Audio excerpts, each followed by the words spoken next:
자, 그러면 8과 제목 한번 읽어볼까요? 시작. 희성처럼 나타난 바울, 해외 갈라디아 교회 일서. 자, 오늘의 범위는요. 스데반 사건부터 예루살렘 종교회의까지. 그렇죠. 오늘의 범위는 스데반 사건부터 예루살렘 종교회의까지. 우리가 지난 시간에 스데반 사건을 공부했는데요. 왜 또 8과에서 공부하는가 하면요. 8과에서 배울 바울이 바로 스데반 순교 현장에서 처음 등장했기 때문이에요. 그래서 8과에서 공부할 오늘의 포인트를 보면서 우리가 오늘 왜 스데반 사건부터 보는가 한번 우리가 살펴보도록 하겠습니다.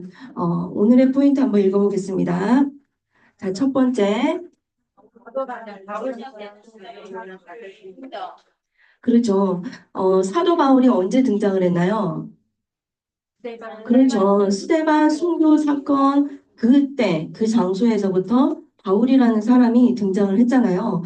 그래서 우리는 스데반 사건부터라고 오늘 범위가 이렇게 정해진 거예요. 자, 첫 번째는 바울 등장. 사도 바울의 활동이 시작되는 지점이에요. 어떻게 사도가 되었는지부터 시작해서 자, 두 번째. 그렇죠. 1차 선교 대상지, 갈라디아 지방 활동을 같이 공부할 거고요. 세 번째, 그렇죠. 예루살렘 총회. 자, 그 이후 예루살렘 총회까지 우리가 다루게 됩니다. 자, 그러면요, 우리가 한번 내용을 정리 한번 해보도록 하겠습니다. 자, 오늘 우리 표로 한번 확인해 볼까요? 오늘의 범위. 자, 스데반 사건은 왜 우리가 거기부터 범위를 잡는가 봤더니 스데반 사건에서 바울이 처음 등장하기 때문에 우리는 스데반 사건부터 바울의 등장을 처음부터 순서대로 한번 쭉 나열해서 공부해 보자는 거예요. 자, 그리고 나서 바울의 1차 선교 여행 오늘 루트를 공부할 거고요. 그리고 나서 세 번째, 예루살렘 총회를 통해서 어떤 이론들을 또 정리를 하는지 우리가 그것들을 공부를 할 거예요. 자, 사도행전을 쓴 누가는요, 처음 사도행전을 쓸 때에 그냥 서술한 것이 아니라 두 개의 큰 구도를 잡고 기록을 했다고 말씀드렸어요. 그 중에 하나는요, 베드로를 중심으로 한 예루살렘 교회였고요. 또 다른 하나는요, 바울을 중심으로 앞으로 세워지게 될 이방 교회에 대한 것이었어요. 자, 큰 두 축이 누가 주인공이에요? 첫 번째는 베드로, 두 번째는요, 바울 사도. 자, 그러면요, 베드로는 어느 교회를 목회했던 목사님이에요? 그렇죠. 처음 교회인 예루살렘 교회를. 자, 사도 바울은 이제 앞으로 어떤 교회를 목회하게 되나요? 지난주 잠깐 이제 언급을 드렸는데, 그렇죠. 최초 이방 교회인 안디옥 교회를 시작으로 인들을 위한 그 사역들을 이제 해 나갈 거라는 거죠. 그래서 이렇게 두 구도를 가지고 기록한 것이 바로 사도행전이다라는 것입니다.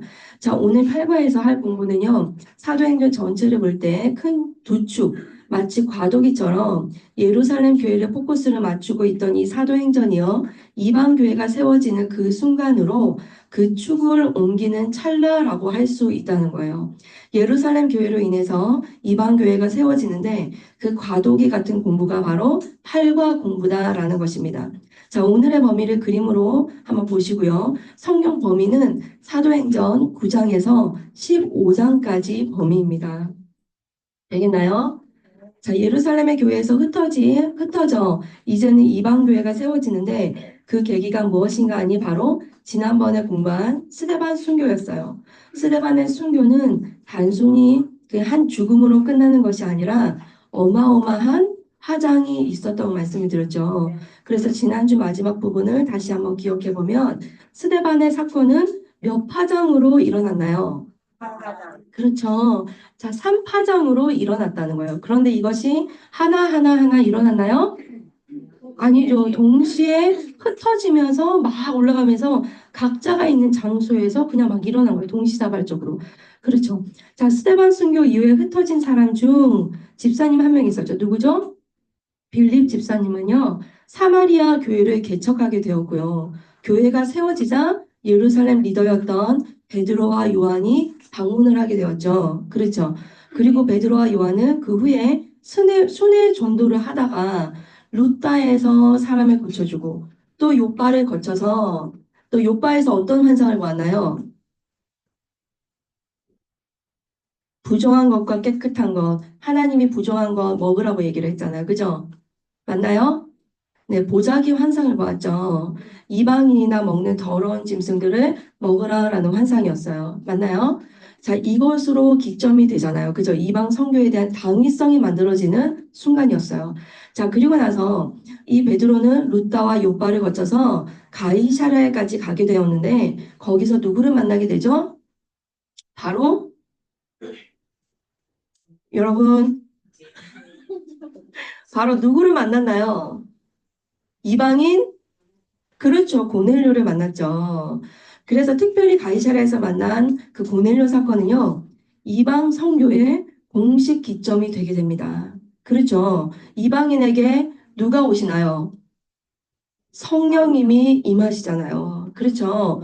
아, 그래서 유대인한테만 하나님이 임하시는 것이 아니라 이방인한테도 성령님이 임하시는구나.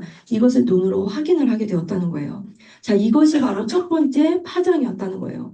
굉장히 중요한 파장이었죠. 그죠? 자, 두 번째 파장은요. 그러는 어간에 바울은 다메섹까지 가다가 누구를 만나요? 여러분, 이것까지도 지금 예수님을 만나게 되잖아요. 바울이. 네네. 맞죠? 네. 자, 그리고 다메섹을 떠나서 아라비아에 가는 사건이 나고 있는 중이고, 그죠? 자, 세 번째 파장은요, 또 몇몇 사람들이 베니게와 구브로와 안디오까지 올라가서 유대인에게만 예수님을 전한 것이 아니라 그들이 다 유대인한테만 예수님을 전했단 말이죠. 그런데 옆에 헬라인이 있는데 그에게 복음을 전함으로써 어떻게 됐어요? 수리아 안디옥 교회, 최초의 이방인 교회라고 불리는 교회가 생기고 있는 중이다라는 이 밑그림을 그려놓고 그것과 함께 오늘 바울을 우리가 한번 만나보려고 합니다. 여러분 지금 이해되셨나요? 네. 네.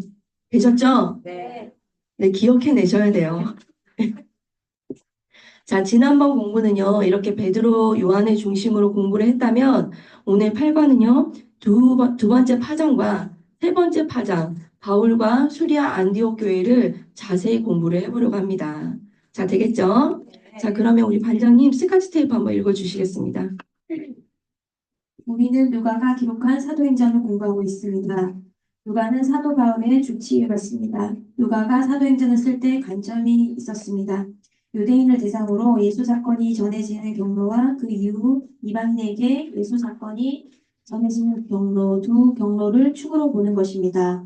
지난주 예루살렘 교회 이야기는 예수 사건이 발생한 시점인 예루살렘과 그 접경에 복음이 전파된 가정의 사건들이었습니다. 오늘부터는 어디겠습니까? 이방인에게도 복음이 전파되기 시작하는 이야기랍니다. 사실 사도 바울의 동역자였던 누가는 베드로보다는 바울과 가까운 사람입니다. 그가 사도행전을 기록했으니 사실 무게중심이 바울에게 기울 수밖에 없겠죠. 그럼에도 불구하고 그는 객관적인 입장에서 예수 사건부터 바울의 선교 여행에 이르기까지 바울과 함께 경험한 것들을 정리하고 싶었던 것입니다. 베드로와 요한 등 예수님의 직계 제자들의 활동이야말로 예수 사건의 정통성을 잇고 있다는 사실을 알았기 때문에 예루살렘 중심의 초대 교회 활동을 반드시 기록할 수밖에 없었던 것이죠. 자, 드디어 누가는 그토록 기다리고 기다렸던 사도 바울의 행적을 기록하기 시작합니다. 그런데 아무 데서나 사도 바울을 등장시킬 수는 없겠죠. 그가 등장한 정확한 시점이 있는 겁니다. 거기가 어딘 줄 아십니까? 바로 스데반 사건입니다. 그래서 우리는 스데반 순교 장면으로 되돌아가야 한답니다. 얼른 가봅시다. 성경에 처음 등장하는 사도 바울이 어떤 얼굴을 하고 있는지 살펴볼까요? 자, 내용 들어가게 보겠습니다. 자, 첫 번째 큰 1번은요, 방갈로 1번과 2번으로 한번 정리를 해보겠는데요. 방갈로 1번. 자, 1번부터 보겠습니다. 바울 등장부터 1차 선교 여행 전까지 행적. 자, 바울의 일생입니다. 시간 순서에 따라서 우리가 한번 정리해 보도록 하겠습니다. 잠시만, 조용한 집사님 뒤에서 마이크 볼륨 조금만 올려주세요. 자, 정리 한번 해보겠습니다. 방향을 1번 보시겠습니다. 수리아 안디옥 교회에는 이 교회에 스카우트 되기 전까지 과정입니다. 자, 양갈로 1번에서 6번까지 나누어서 정리를 하는데요. 자, 수리아 안디옥 교회에 스카우트 되기 전까지의 과정이 어떻게 되는가. 자, 요거를 잘 정리해 볼 수 있기를 바랍니다. 자, 양갈로 1번 스데반 순교 현장에 처음 등장하는 사울 되어 있죠. 자, 지난 시간에 우리는 확인하였는데요. 사도행전 6장에서 보면요. 스데반의 순교 현장에서 처음 바울이 등장을 했습니다. 스데반을 죽이는 입장에 서서 옷을 맞고 있던 사울의 모습을 보았죠. 스데반 순교 이후에 핍박을 피해서 흩어지게 되었고 청년 사울은 예수 믿는 자들을 다 잡아들여서 옥에 넘깁니다. 자, 그것이 부족했는지 내가 흩어져 있는 사람들까지도 다 잡아와 옥에 가두겠노라라는 마음을 가지고 대제사장에게 공문을 청하게 되어요. 그 장면부터 우리가 한번 확인해 보도록 할게요. 자, 사도행전 7장 58절입니다.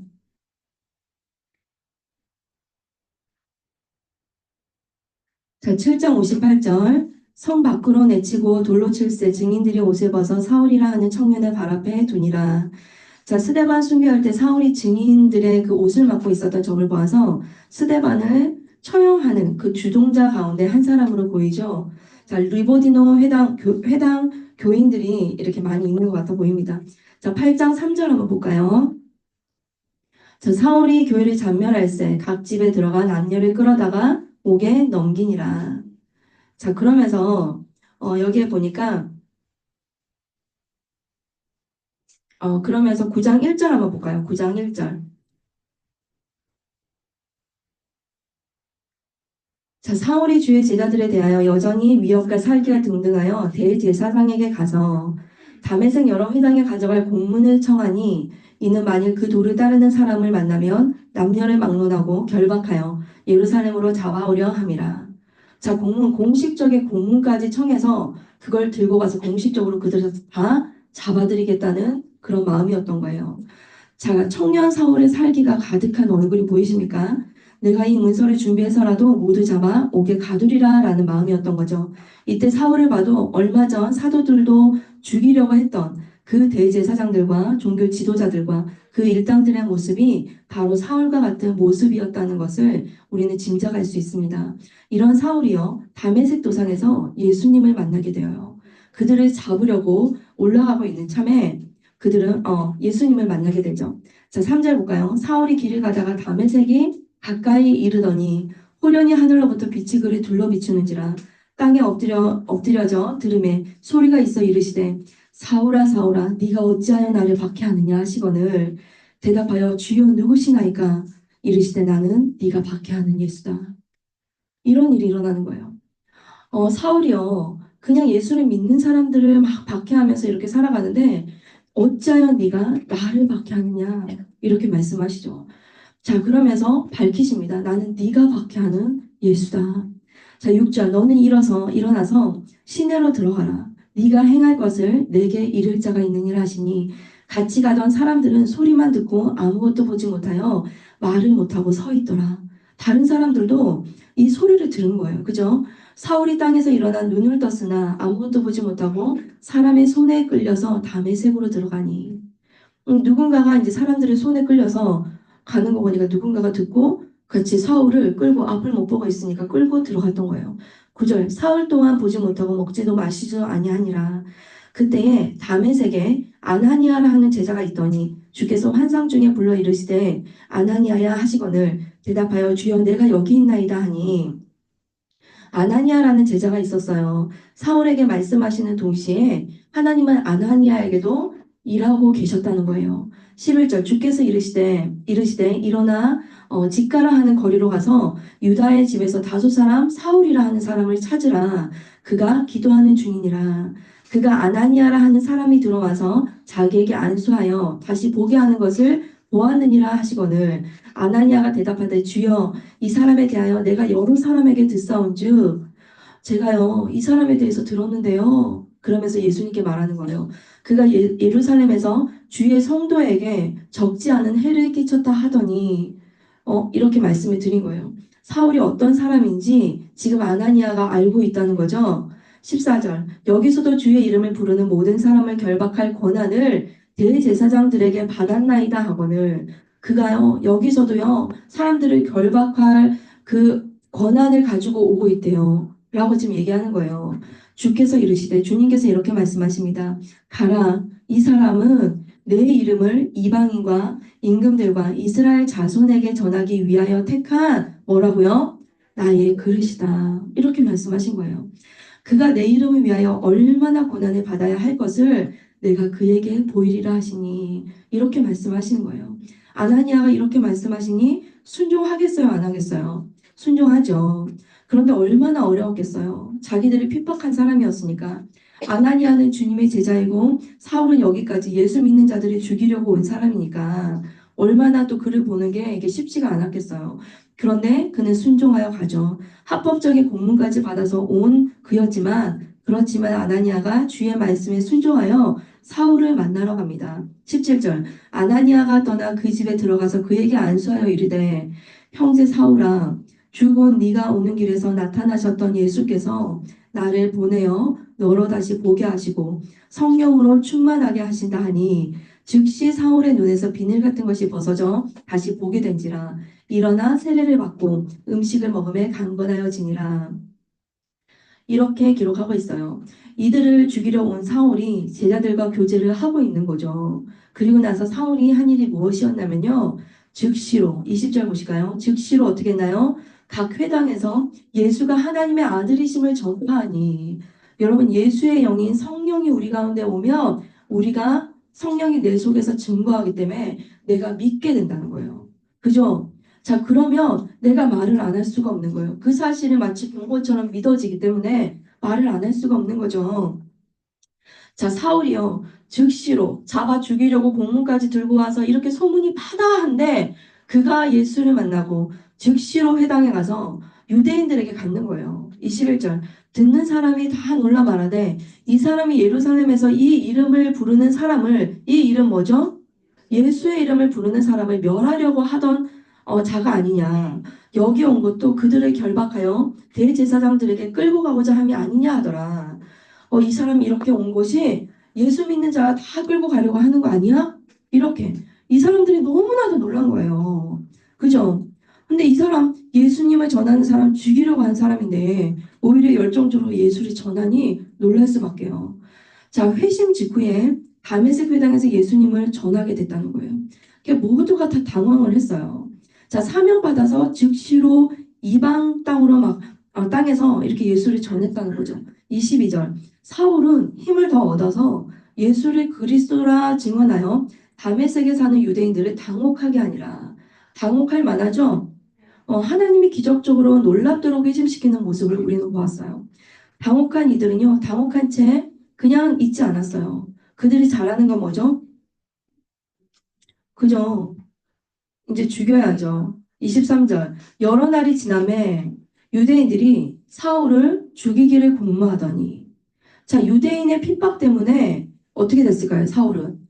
예수님을 전하는 사람들을 지금 유대인들이 예수님도 죽였는데 지금 제자들도 막 잡아들이려고 하고 그리고 보니까 사울도 지금 예수를 막 전하는 장면을 본 거잖아요.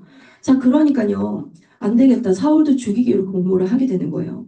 자, 유대인의 이 핍박 때문에 사울은 어떻게 했을까요? 다메섹을 탈출하게 됩니다. 24절 볼까요? 그 계교가 사울에게 알려지니라. 그들이 그를 죽이려고 밤낮으로 성문을 지키고 있었대요. 25절 그의 제자들이 밤에 사울을 어떻게 해요? 광주리에 담아 성벽에서 달아내리니라.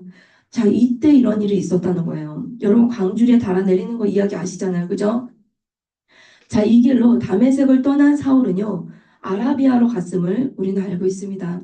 그런데 그 정보를 사도행전에서는 기록하고 있지 않다는 거예요. 자, 그 정보는 어디에 있느냐? 자, 양갈로 3번 한번 보겠습니다. 그 후에 아라비아, 요르단 페트라를 얘기하는 거죠. 그쪽으로 이동해서 3년을 체류하게 되는데 우리는 정보를 갈라디아서에서 우리는 찾아보겠다는 거예요. 자, 한번 보겠습니다. 갈라디아서에서 기록되어져 있는데 바울이 이후에 갈라디아 지역으로 보낸 편지인 갈라디아서에 자신의 그 뒤를 회상하면서 기록한 편지잖아요. 그러니까 그거를 보고 우리는 이때 이래서 이렇게 됐구나라는 것을 알게 된 거예요. 오늘날 성경을 본 사람들이 이해되셨나요? 자, 그래서 갈라디아서에서 우리가 그 정보를 한번 짜집게 해서 보겠습니다. 1장 17절. 자, 사울이 과거를 회상하면서 쓴 기록인데요. 여기 저기 정보를 우리는 지금 꺼내서 지금 순서대로 나열하고 있는 중입니다. 17절. 또 나보다 먼저 사도된 자들을 만나려고 예루살렘으로 가지 아니하고 아라비아로 갔다가 그죠? 다시 다메섹으로 돌아갔노라. 자, 이걸 보니까 다메섹 전에 아라비아로 갔는데 광주리에 내려서 아라비아로 갔구나. 우린 이렇게 알 수가 있다는 거예요. 자, 아라비아는 현재 요르단 지역이잖아요. 자, 여기 한번 잠깐 볼까요? 자, 페트라, 요르단 지역, 이쪽에 가서 지금 이쪽으로 갔다는 거예요. 아라비아 지역. 자, 여기 한번 보면서,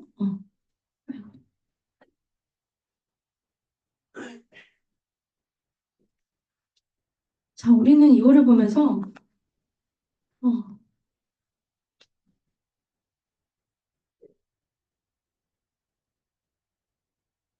자, 그러면요, 예수님을 만난 다메섹에서요, 사울이 아라비아로 갔다가 즉시로 예수를 전하니까 막 죽이려고 하니까 제자들이 피할 수 있도록 한 거죠. 그래서 아라비아로 갔다가 다시 다메섹으로 돌아왔다. 이걸 우리는 지금 알 수가 있어요. 그런데 이 아라비아에서 3년 정도 체류했다고 합니다. 어떻게 알 수 있는가 봤더니 성경에 기록이 되어져 있어요. 자, 양갈로 4번 넘어갈게요. 3년 후에 예루살렘으로 들어가 15일 동안 머물러 있음. 자, 갈라디아서 우리 17절 읽었죠? 18절 보실까요? 이어서 보면요. 그 후 3년 만에 보이시나요? 자, 이걸 보니까 아라비아에서 3년을 있었구나 알 수가 있겠죠? 자, 그 후 3년 만에 내가 게바를 방문하려고 예루살렘으로 올라가서 그와 함께 15일을 머무는 동안 게바는 누군가요? 베드로죠. 그죠? 자, 베드로를 만나러 갔는데 그와 15일을 머물렀다는 거예요. 어디에서요? 예루살렘에서. 자, 19절. 주의 형제 야고보 외에 다른 사도들은 보지 못하였노라. 근데 사울이 돌아왔을 때 환영했을까요? 좀 두려울 수밖에 없었겠죠. 많은 사람들이 그래도 조금 두려워했겠죠. 자, 사도행전에 가서 다시 한번 또 확인할게요. 9장 26절 한번 볼게요. 자, 우리가 요 사이에 지금 9장 아까 전에 몇 절까지 봤나요? 25절까지 봤잖아요. 성벽에 달아 내리는 것까지 봤거든요. 자, 그리고 나서 그 가운데 순서대로 보니까 갈라디아서에서 우리는 정보를 찾고 다시 9장 26절로 가서 사울이 예루살렘에 가서 제자들을 사귀고자 하니 다 어떻게 했다고요? 다 두려워하여 그가 제자됨을 믿지 아니하니 사울이 제자가 되었다는 것을 믿을 수가 없었던 거예요. 이때 도움을 준 사람이 있었는데 바로 바나바였어요. 27절 바나바가 데리고 사도들에게 가서 그가 길에서 어떻게 주를 보았는지와 주께서 그에게 말씀하신 일과 다메섹에서 그가 어떻게 예수의 이름으로 담대히 말하였는지 전하니라. 자, 바나바가 데리고 사도들에게 가서 어떻게 회심을 했고 어떻게 변화가 일어났는지 또 어떻게 예수의 이름으로 복음을 전하게 되었는지 증언을 해주게 됩니다. 자, 그래서 28절 사울이 제자들과 함께 있어 예루살렘에 출입하여 예루살렘에서 이렇게 출입하면서 지낼 수 있게 되었다고 해요. 그런데 또 어떤 일이 났는가 보니까 예루살렘에서도 복음을 전하니까 예루살렘에 있는 유대인들이 또한 가만히 있지 않았겠죠. 자, 그들이 또 사울을 죽이려고 해요. 29절 또 주 예수 이름으로 담대히 말하고 헬라파 유대인들과 함께 말하며 변론하니 그 사람들이 죽이려고 힘쓰거늘. 그래서 30절 형제들이 알고 가이사랴로 데리고 내려가서 다소로 보내니라. 자, 다소는 원래 사울의 고향이죠. 그죠? 예루살렘에 있다가 지금은 어디로 간다고요? 다소로 가게 되었다는 거예요. 양갈로 5번. 그 후에 다소에서 약 10년 동안에 머물러 있음. 자, 이 기간을 소위 다소에서의 10년이라고 말합니다. 자, 갈라디아서 다시 한번 볼까요? 1장 21절 한번 보겠습니다. 자, 그 후에 내가 수리아와 길리기아 지방에 이르렀으나, 자, 이때도 이 기간 동안의 기록이 나오는데요. 이렇게 이야기를 합니다. 길리기아 지방에 있는 도시가 다소이거든요. 자, 다소에서 머물렀다는 거죠. 다행히 20절에, 보니까 유대 교회들이요. 바울의 얼굴을요. 알지 못한대요. 22절에 보니까요. 그리스도 안에 있는 유대 교회들이 나를 얼굴로는 알지 못하고 소문은 들었지만 매칭은 못하는 거예요. 자, 그래서 두려워 않고 오히려 하나님께 영광을 돌렸다고 24절에 말하고 있어요. 자, 바울이 다메섹에서 회심을 하고 바로 선교 여행을 떠난 게 아니었죠? 자, 이만큼의 시간이 있었다는 거예요. 그죠? 우리가 한 가지 짚어야 되는 것은 갈라디아 2장 1절에 보면요. 14년 후에라는 말이 나오죠. 자, 14년 후에 다시 예루살렘에 올라갔다라는 표현이 나오는데요. 갈라디아서 1장과 갈라디아서 2장은요. 상황이 다른 상황이에요. 자, 2장에서 말하는 14년은 우리가 지금까지 아라비아 3년, 다소에서 10년, 또 왔다 갔다 이렇게 계산해서 14년이 아니라는 거예요. 이때의 14년은요, 갈라디아서 편지는 2차 선교 여행쯤에 1차 여행에서 개척된 갈라디아 교회에 보낸 편지였기 때문에 아라비아 3년이 포함된 14년이 아니라 선교 여행, 1차 선교 여행 3년을 포함하고 있는 14년이라는 거예요. 여러분 됐나요? 자, 다소에서 10년, 안디옥 교회 바나바와 1년 사역, 그리고 예루살렘 헌금을 위해 방문 후 1차 전도여행 3년 이렇게 기록되어져 있다는 거예요. 그런데요, 어떤 일부 학자들은요, 예수님의 죽으심 후에 14년으로 보고 있는 사람들도 있어요. 그래서 갈라디아 연대를 갖다가 그냥 1차 이후에 바로 그냥 기록되었다라고 보는 그런 신학자들도 있고요. 2차 때 기록이 되었다라고 이제 이야기를 하고 오성경도 지금 2차로 이야기를 하고 있어요. 자, 이 근거는 박형룡이라는 신학 박사님의 그 연대기를 따른 거예요. 그래서 없는 얘기를 지어낸 거 아닙니다. 자, 그래서 1차 이후에 썼다. 2차쯤에 전도 여행 중에 썼다. 그리고 어떤 책에는요. 또 3차 이후에 썼다라고 이야기하는 책도 있어요. 그래서 갈라디아 연대는 그렇지만 우리는 2차 때 쓴 것으로 봅니다. 자, 그리고 이거는 내용상 아무 상관이 없어요. 1차 때 보든 2차 때 보든 3차 때 보든 동일하게 이 메시지는 통하는 메시지였어요. 자, 이해되셨죠? 자, 그러면 우리가 지도로 한번 정리를 해보도록 하겠습니다. 자, 바울이요, 예루살렘에서 다메섹에 가는 길에 예수님을 만나는 회심을 하게 되죠. 맞나요? 자, 그리고 다메섹에서 조금 이렇게 자, 한번 볼까요? 다메섹 올라가는 길에 예수님을 만나게 돼요. 자, 그리고 회심을 하게 돼요. 그리고 다메섹에서 조금 머물다가 예수님을 즉시로 전하니 유대인들이 죽이려고 해서 방주리에 내려와서 어디로 가나요? 아라비아 쪽으로 간다는 거예요. 자, 이 아라비아에서 얼마 동안 있나요? 자, 3년을 머물다가 다시 어떻게 해요? 다메섹으로 돌아와요. 그리고 어디로 가나요? 예루살렘으로 누구를 만나러 간다 했어요, 아까? 게바, 그죠? 베드로를 만나러 갔다고 했죠. 자, 그리고 예루살렘에 가서 베드로를 만나러 가는데 여기에서 얼마 있었어요?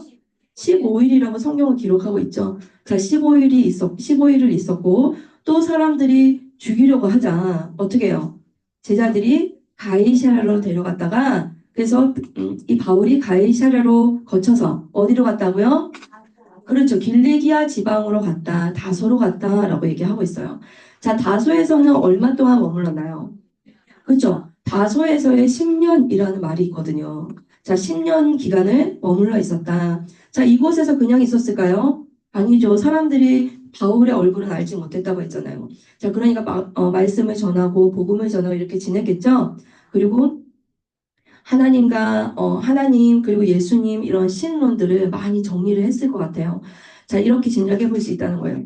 바울의 회심 이후에 선교 여행의 발걸음 전까지 14년 정도 시간이 흘렀음을 우리는 이렇게 정리할 수 있다는 거예요. 이해되셨나요?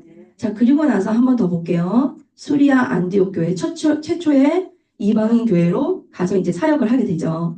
자, 양갈로 6번 보겠습니다. 자, 그동안 사마리아 교회가 만들어지고 있고, 맞나요? 자, 그리고 수리아 안디옥 교회가 설립되었고, 그리고 활동하고 있고, 있는 중이다. 지금 그렇게 알고 있으면 되겠어요. 자, 바울이 자신의 길을 가고 있는 동안에 동시에 어떤 일이 되어지고 있는 거죠? 동시에 1파였던 사마리아 교회 만들어지고 있는 중이고, 3파였던 수리아 안디옥 교회 설립되고 있는 중이라는 그림이 동시에 그려져야 된다는 거예요. 스데반 순교 이후에 사마리아 교회가 세워지는 거 1파, 바울의 회심 2파, 그리고 바울은 지금 이렇게 지금 살아가고 있는 거 지금 보셨죠? 자, 수리아 안디옥 교회 세워지는 거 3파, 이렇게 동시에 일어나고 있다. 이것이 동시에 그림이 그려져야 된다는 거예요. 자, 성경은 이렇게 어떻게 이것을 정리하고 있는가? 자, 사도행전 9장 31절에 그리하여 온 유대와 갈릴리와 사마리아 교회가 평안하여 든든히 서가고 주를 경외함과 성령의 위로로 진행하여 수가 더 많아지니라. 이렇게 성경은 결론 내고 있습니다. 자, 스데반의 순교가 있었지만 그로 인해서 끝난 것이 아니라 그냥 한 사람이 죽었네? 이것이 아니라 더 부흥하고 정말 한 알의 정말 그 씨앗이 그죠? 떨어져서 죽어서 미랄이 떨어져 죽어서 많은 열매를 내는 이런 삶이 바로 스데반의 삶이었다는 거죠. 예루살렘뿐 아니라 이방 지역까지 복음이 전파되어 부흥하고 있는 것을 지금 얘기하고 있어요. 자, 그렇다면 우리 다 같이 한번 읽어보겠습니다. 우리 반장님 한번 읽어주실까요? 스데반의 순교 이후 전 방향의 선교 활동 속에서 사도 바울의 출현을 보자고 했죠. 자, 다시 한번 영화 보듯이 스데반의 순교 이후 되어가는 전초지종을 펼쳐봅시다. 사울이 회심하고 아라비아를 거쳐서 다소에 가 있는 동안 빌립이 개척한 사마리아 지역을 돌보기 위해서 순회 중이던 베드로는 고넬료 사건까지 옵니다. 빌립이 사마리아 쪽으로 전도하고 있는 중에 한편 수리아 쪽으로 흩어진 사람들은 안디옥 교회를 개척하고 있는 중이라 이 말입니다. 자, 우리 이번에는 사울이 목회하게 되는 수리아 안디옥 교회를 개척한 사람들 쪽으로 가볼까요? 네. 단가로 이번 수리아 안디옥 교회에서 바울의 활동. 자, 우리가 스데반 순교 사건 이후에 1파, 2파를 봤다면 이번에 3파인 수리아 안디옥 교회가 어떻게 설립되었는가 살펴보는 거예요. 양갈로 1번 수리아 안디옥 교회가 생겨난 수리아 안디옥 교회가 어떻게 생겨났는지 성경을 찾아보겠습니다. 11장 19절 사도행전 11장 19절 그때 스데반의 일로 일어난 환란으로 말미암아 흩어진 자들이 베니게와 구브로와 안디옥까지 이르러 유대인에게만 말씀을 전하는데 그 중에 구브로와 구레네 몇 사람이 안디옥에 이르러 누구에게? 헬라인에게도 말하여 주 예수를 전파하니 헬라인에게도 즉 이방인에게도 그냥 말을 한 거예요. 몇 사람이. 이 사람들이 너무 놀랍죠. 자, 21절 주의 손이 그들과 함께 하심에 수많은 사람들이 믿고 주께 돌아오더라. 자, 이때는요. 정말 이 복음이요. 그저 유대인들한테만 전해진다라는 것이 당연한 거였어요.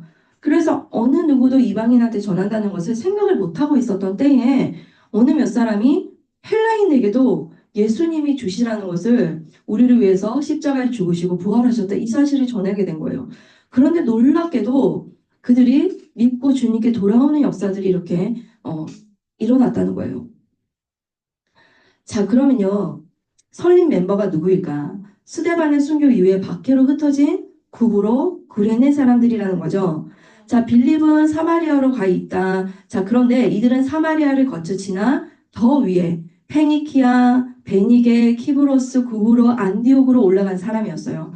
자, 사마리아에 빌립은 거기에서 머물러서 사람들한테 복음을 전했는데 그 위로 올라간 사람들이라는 거예요. 이들을 통해서 수리아 안디옥 교회가 설립되었다라고 말하고 있다는 거예요. 그런데 이들을 뭐라고 얘기할 수 있냐면 창조적인 마인드를 가진 사람들이다라고 말할 수 있다는 거죠. 왜요? 차마 유대인이 아닌 다른 데에 전할 생각도 못하고 있었던 이때에 이것이 당연했던 이때에 이방인들한테 말씀을 전했기 때문이었어요. 자, 이들은 유대인에게만 아니라 헬라인에게도 복음을 전할 생각이 난 사람들이었어요. 주의 손이 함께 하셨다라는 것을 볼 때 하나님께서 이방 선교를 기다리셨다라는 사실을 볼 수가 있죠. 너로 인해서 모든 민족이 복을 얻으리라. 땅 끝까지 이르러 내 증인이 되라. 이 말씀을 통해서 우리는 주님의 마음과 생각을 알 수가 있어요. 자, 사도행전 1장에서 12장까지는요. 우리가 예루살렘 교회가 중심이었다면요. 사도행전 13장부터 끝까지는요. 그 중심에 있는 교회는 바로 이 수리아 안디옥 교회라는 거예요. 바울간을 뗄래야 뗄 수 없는 교회가 바로 이 수리아 안디옥 교회죠. 왜일까요?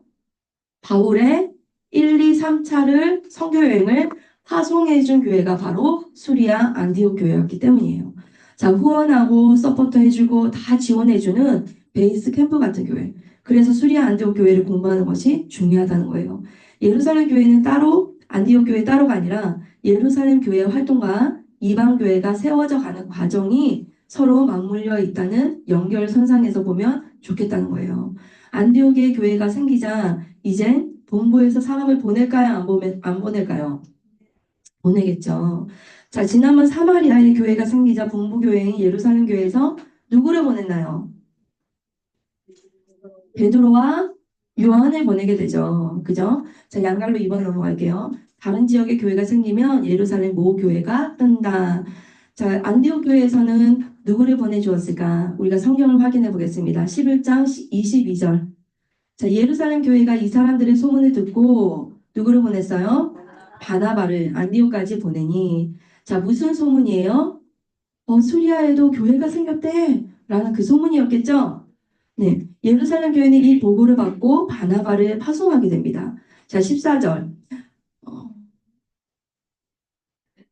요건 아닙니다. 이거는 아까 전에 조금 전에 언급을 했고요. 자, 바나바가 예루살렘 교회에서 파송되어서 1차 선교 여행을 안디옥으로 간 것처럼 사실 베드로도 예루살렘에 파송되어 사마리아로 선교 여행을 간 셈인 거예요. 이런 맥락에서 보면요. 예루살렘 교회 리더십들은 한 지역에만 머물러 있는 것이 아니었고 순회 전도를 한 것으로 보여져요. 여러분 이해되시죠? 마치 구약의 사무엘이 순회 전도를 한 것처럼 그렇게 했다는 거예요. 자, 바나바는요, 이후에 사울을 데리고 안디옥 교회로 옵니다. 지난번 바나바가 사울을 증명해 주었잖아요. 그리고 나서 사울은 예루살렘을 떠나서 다소에 가 있었죠. 자, 이 다소에 가 있는 사울을 안디옥에 데리고 오게 돼요. 양가로 한번 보겠습니다. 바나바가 다소에 있는 사울을 데려와 함께 안디옥 교회를 목회함. 자, 바울이 이방 선교의 사명을 가진 사람이기 때문에 사실 예루살렘 모교회에서 스카우트한 셈이라는 거예요. 이방 선교는 불법이 아니라 사실 합법적으로 한 셈이었어요. 왜냐하면 예루살렘 모교회에서 파송한 바나바가 데려온 사람이었기 때문이었어요. 자, 1차 선교 여행 이후에 예루살렘 총회에서 이것을 공식적으로 천명했을 뿐이었다라는 것이죠. 여러분, 그러니까 예루살렘 교회에서 인정을 했기 때문에 사람을 보낸 것이었겠죠? 여러분 이해됐어요? 자, 성경 확인할게요. 25절 볼까요? 11장 25절. 자, 바나바가 사울을 찾으러 다소에 가서 이렇게 예루살렘 교회에서 사람을 보내서 서로를 교류를 하고 있다라는 것이죠. 이 땅의 교회를 세워가는 것이죠. 서로 그죠? 자, 26절 만남에 안디옥에 데리고 와서 둘이 교회에 몇 년간? 1년간 모여 있어 큰 무리를 가르쳤고 자, 무슨 말이에요? 1년간 목회를 했다는 거예요. 그죠? 교회를 세우는 것은 사람을 세우는 것이고 세상 가치관의 사람을 하나님의 가치로 세워야 하기 때문에 말씀을 가르치고 하나님 어떻게 역사하시는 분이신지 알게 하고 우리의 모든 역사들을 또 알게 하고 이런 걸 했겠죠. 당연히 가르쳤겠죠. 자, 그리고 26절에 제자들이 안디옥에서 비로소 그리스도인이라 일컬음을 받게 되었더라. 자, 안디옥 교회, 이방인 교회에서 처음으로 어떤 명칭으로 불려졌어요? 그리스도인이라는 명칭으로 불려졌다는 거죠. 자, 그리고 그 이후에 또 안디옥으로 온 사람이 있어요. 자, 누가 왔냐? 예루살렘에서 예언자들을 또 파송하게 되거든요. 자, 어떤 일인가? 여러분, 아가보의 흉년 예언 혹시 성경에서 읽어본 기억나시나요? 네, 성경에 이런 일이 있었답니다. 네, 한번 보겠습니다. 예루살렘에서 몇몇 예언자들이요, 안디옥에 와서 흉년 예언을 말해주게 돼요. 이 아가보의 흉년 예언은요, 굉장히 유명하거든요. 이 예언을 안디옥 교회가 받아들이게 되거든요. 그 예언을. 이다나 떠나가라 이게 아니라 그걸 받아들이게 돼요. 자, 안디옥 교회에 있었던 사람은요, 예루살렘 성도를 돕기 위해서 흉년 예언을 했기 때문에 흉년이 들 거라는 것을 생각을 했겠죠. 자, 그래서 그들을 돕기 위해서 헌금을 모으게 됩니다. 자, 그것을 예루살렘 교회에 전달하기 위해서 사람이 가게 돼요. 성경을 찾아볼게요. 27절 볼까요? 11장 27절. 그때 선지자들이 예루살렘에서 안디옥에 이르니 자, 선지자들이 예루살렘에서 안디옥으로 왔는데 아가보라는 사람이었어요. 그 중에 아가보라는 한 사람이 일어나 성령으로 말하되 천하에 큰 흉년이 들리라 하더니 클라우디오 때 그렇게 되니라. 자, 이때 로마 황제가 클라우디우스 황제였거든요. 자, 성경에서 이렇게 기록이 되어져 있기 때문에 우리는 이 시기를 맞출 수가 있다는 거예요. 지금. 그렇죠? 자, 이렇게 정리할 수 있다는 거죠. 29절. 제자들이 각각 그 힘대로 유대에 사는 형제들에게 부조를 보내기로 작정하고 자 그러면서 누가 가냐면요 30절 이를 실행하여 누구와 누가 갔어요? 바나바와 사울의 손으로 장로들에게 보내니라. 자 바나바와 사울이 헌금을 전달하기 위해서 예루살렘으로 가게 되었다는 거예요. 흉년 예언을 듣고 바나바와 사울이 예루살렘으로 간다. 자 그러면 앞에 한번 볼까요?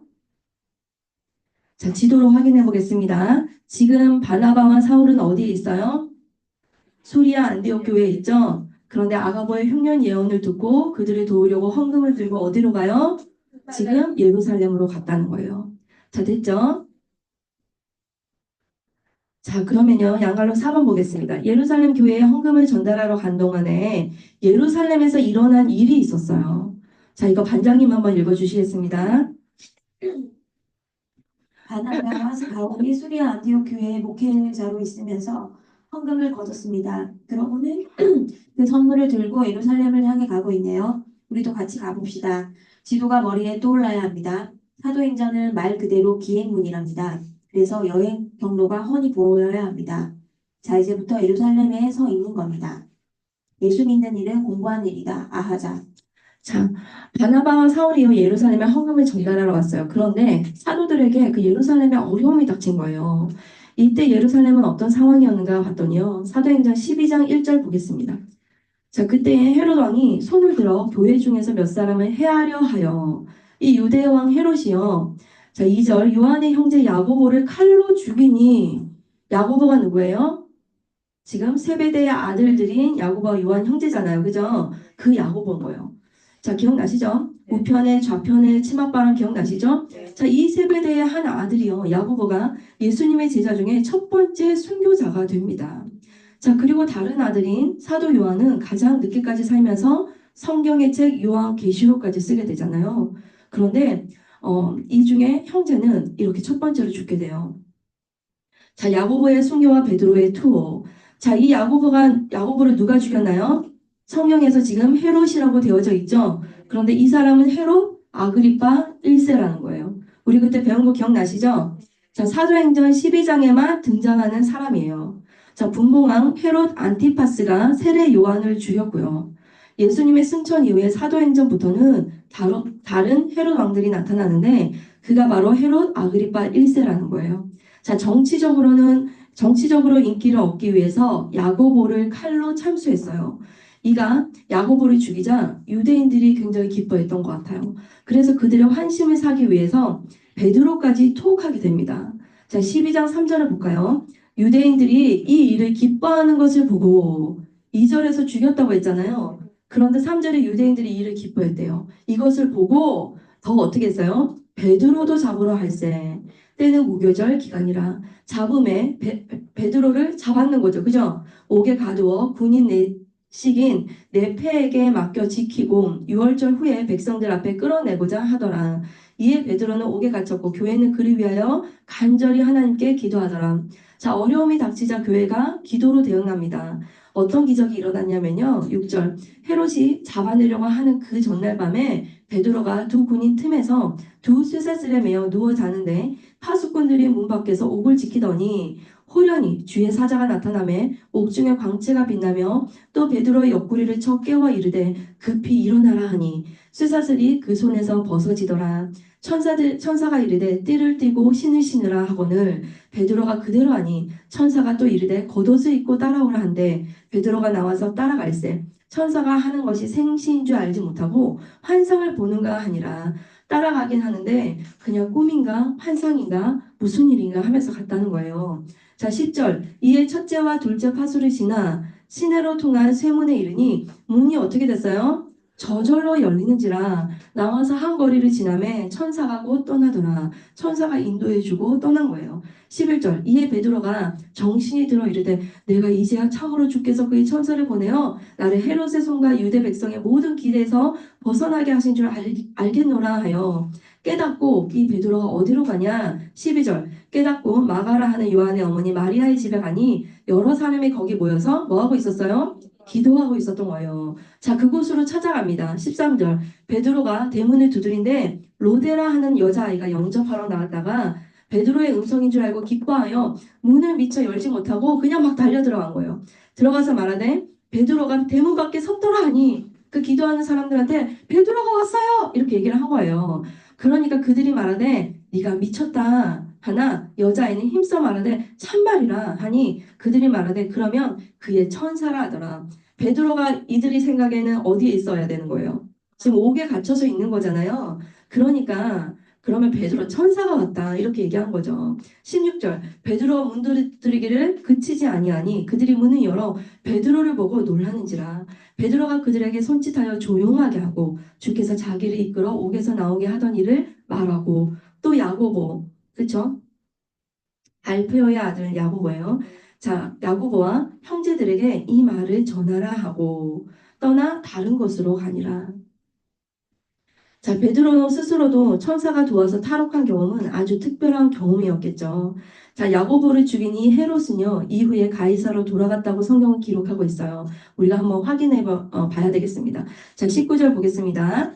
헤롯이 그를 찾아도 보지 못하매, 찾은 거예요. 그러니 있어요, 없어요? 없죠. 파수꾼들이 신문하고 죽이라 명하니라. 헤롯이 유대를 떠나 가이사랴로 내려가서 머무니라. 그런데 가이사랴로 돌아간 이후에 그곳에서 갑자기 둘은 죽게 돼요. 이 헤롯이.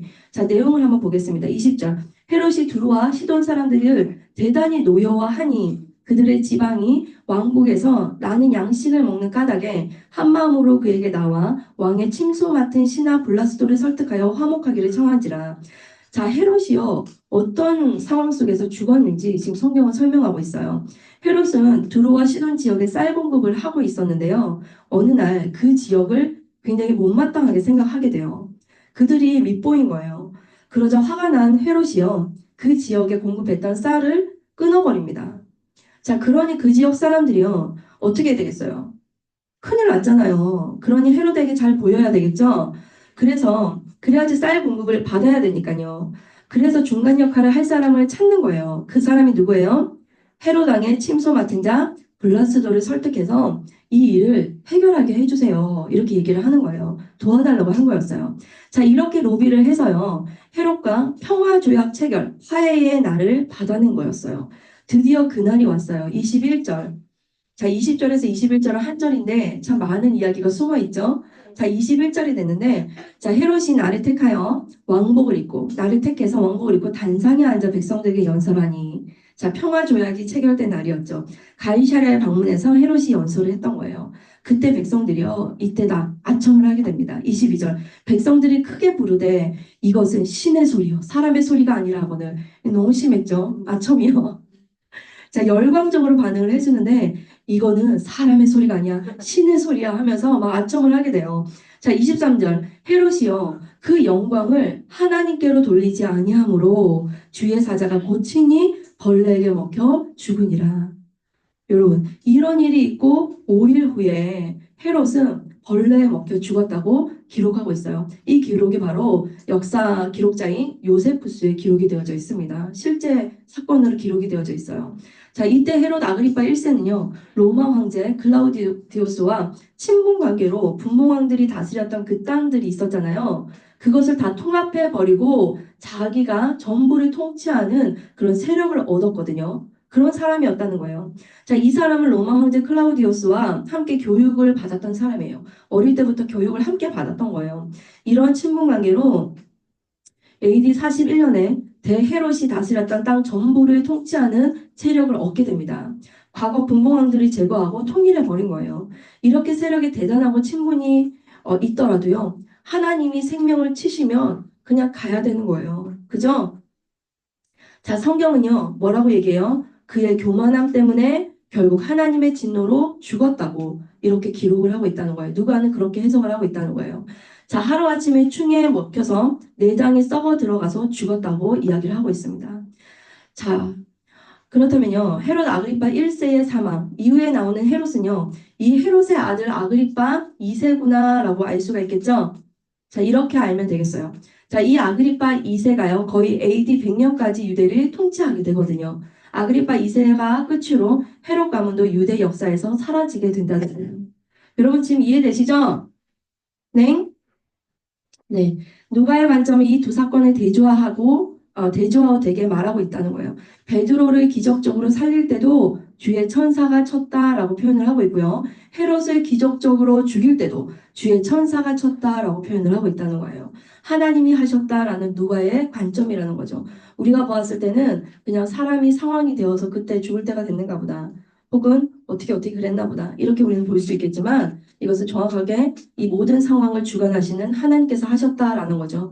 야고보의 순교, 베드로의 초, 헤롯의 사망, 이 일련의 사건들이요. 바울과 바나바가 구제 헌금을 전달하러 가는 즈음에 일어난 일이었다라는 거예요. 자, 헌금 전달을 마쳤어요. 그러면 돌아가야 되겠죠? 어디로 돌아가나요? 그렇죠. 25절 볼까요? 12장 25절. 바나바와 사울이 부조하는 일을 마치고 마가라 하는 요한을 데리고 예루살렘에서 돌아오니라. 근데 여기서 둘이만 돌아가지 않고 누구를 데려가요? 마가라 하는 요한을 데리고 예루살렘에서 돌아오게 돼요. 자, 마가 요한은 누구일까요? 그쵸, 마가죠. 마가복음을 쓴 마가죠. 요한은 유대식 이름이고 마가는 로마식 이름이었어요. 자, 이 사람이 마가복음을 기록한 사람이에요. 그리고 바나바의 조카입니다. 자, 이런 뒤숭숭한 상황에 바나바의 생질 마가 요한에게 바울은 권유했던 것 같아요. 곧 1차 선교 여행을 떠날 건데 같이 가자. 자, 그래서 1차 여행을 마가가 함께 하게 되거든요. 자, 양갈로 5번. 바나바와 사울이 헌금 전달을 마치고 마가 요한을 데리고 다시 안디옥으로 돌아옴. 자, 한번 볼까요? 앞에서. 자, 처음에는 바울과 바나바만 갔지만 돌아올 때는 누구를 더 데리고 와요? 마가 요한과. 자, 되겠죠? 자, 그러면 자, 우리 반장님께서 한번 읽어 주시겠습니다.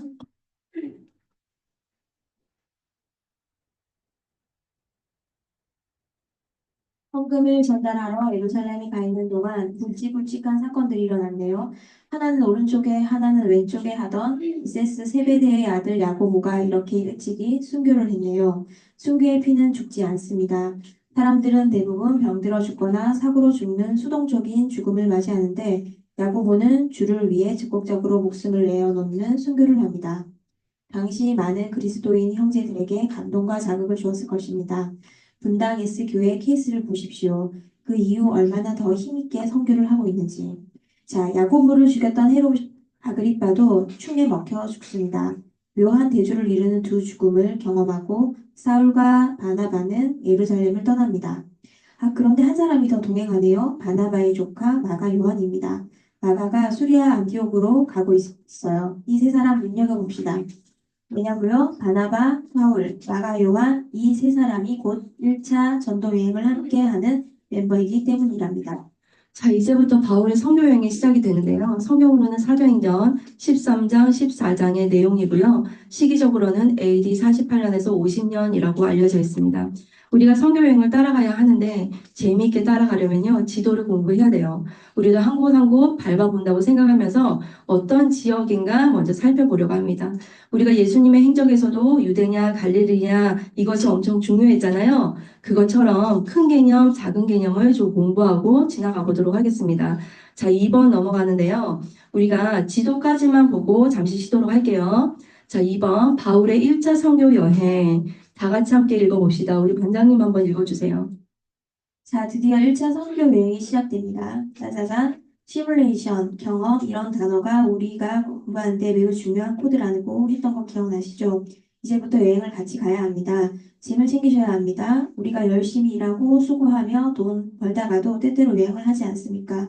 얼마나 좋습니까? 항공료도 비싸고 경비도 많이 드는 게 여행인데 사도 바울 일행을 따라가는 데는 돈이 들지 않는답니다. 지도만 챙기세요. 내비게이션을 따라가 봅시다. 단단히 준비하셔야 합니다. 출발하기 전 앞으로 어디를 가야 할지 바울의 1, 2차 선교 여행 전체 지도를 먼저 익히는 게 급선무랍니다. 이제 아웃라인으로 그려지지 않으면 헤매요. 네, 좋습니다. 자, 여기 보면요. 이제 2번을요. 방날로 1번 1차 선교 여행 전체 경로 보기, 2번 수리 안디옥 교회가 파송함, 3번 여행 자세히 보기. 자, 이렇게 정리를 할 건데요. 자, 1차 선교 여행 전체 경로 보기가 있죠. 경로를 보기 전에 먼저 지도 공부를 하고 경로를 살펴볼 건데요. 우리가 지도를 공부할 때 두 가지 기억하면 좋겠는데 예수님의 행적을 공부했던 것처럼 먼저 큰 지역을 먼저 외우고요. 그리고 두 번째로 그 도안의 필수 도시만 외운다. 이것을 기억하면서 공부를 할게요. 지명을 아느냐 모르느냐가요. 사도행전에 딸려서 다니는 부속 성경 목록을 읽느냐 못 읽느냐까지 좌우가 된다는 거예요. 이런 갈라디아서, 이런 갈라디아가 어디인 줄 알아야 되잖아요. 그쵸? 이렇다는 거예요. 자, 그래서요. 우리가 사도행전에서 우리가 그 구약에서 예언서를 끼워 읽은 것처럼 사도행전에서 이제 그 서신서를 함께 끼워서 보기 시작합니다. 자, 그러면 먼저 우리가 그 지명을 한번 보도록 하겠습니다. 자, 하나씩 이제 보십시오. 요거까지만 보고 쉬겠습니다. 자, 수리아 지역, 길리기아. 아까 길리기아에 뭐가 있었죠? 다소 있었잖아요. 그죠? 자, 갑바도기아, 갈라디아, 비두니아, 옆에 본도, 그리고 여기 아시아. 우리가 생각하는 아시아는 아시아가 아니죠, 지금. 그죠?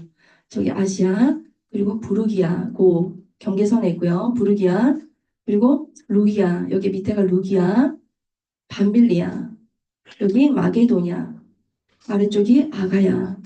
마게도냐에 갔을 때, 아가야로 왔을 때, 이런 표현들이 많이 나오거든요. 자, 그러면 지역을 충분히 알아야 되겠죠? 아직 덜 봤어요. 그레데. 그리고 여기가 구브로 섬. 여러분 많이 들어보셨죠? 자, 나중에 외워야지 하면 안 외워져요. 자, 지금 외워볼게요. 자, 지금 한번 도장을 콱 찍으십시오. 사진 찍듯이 한번.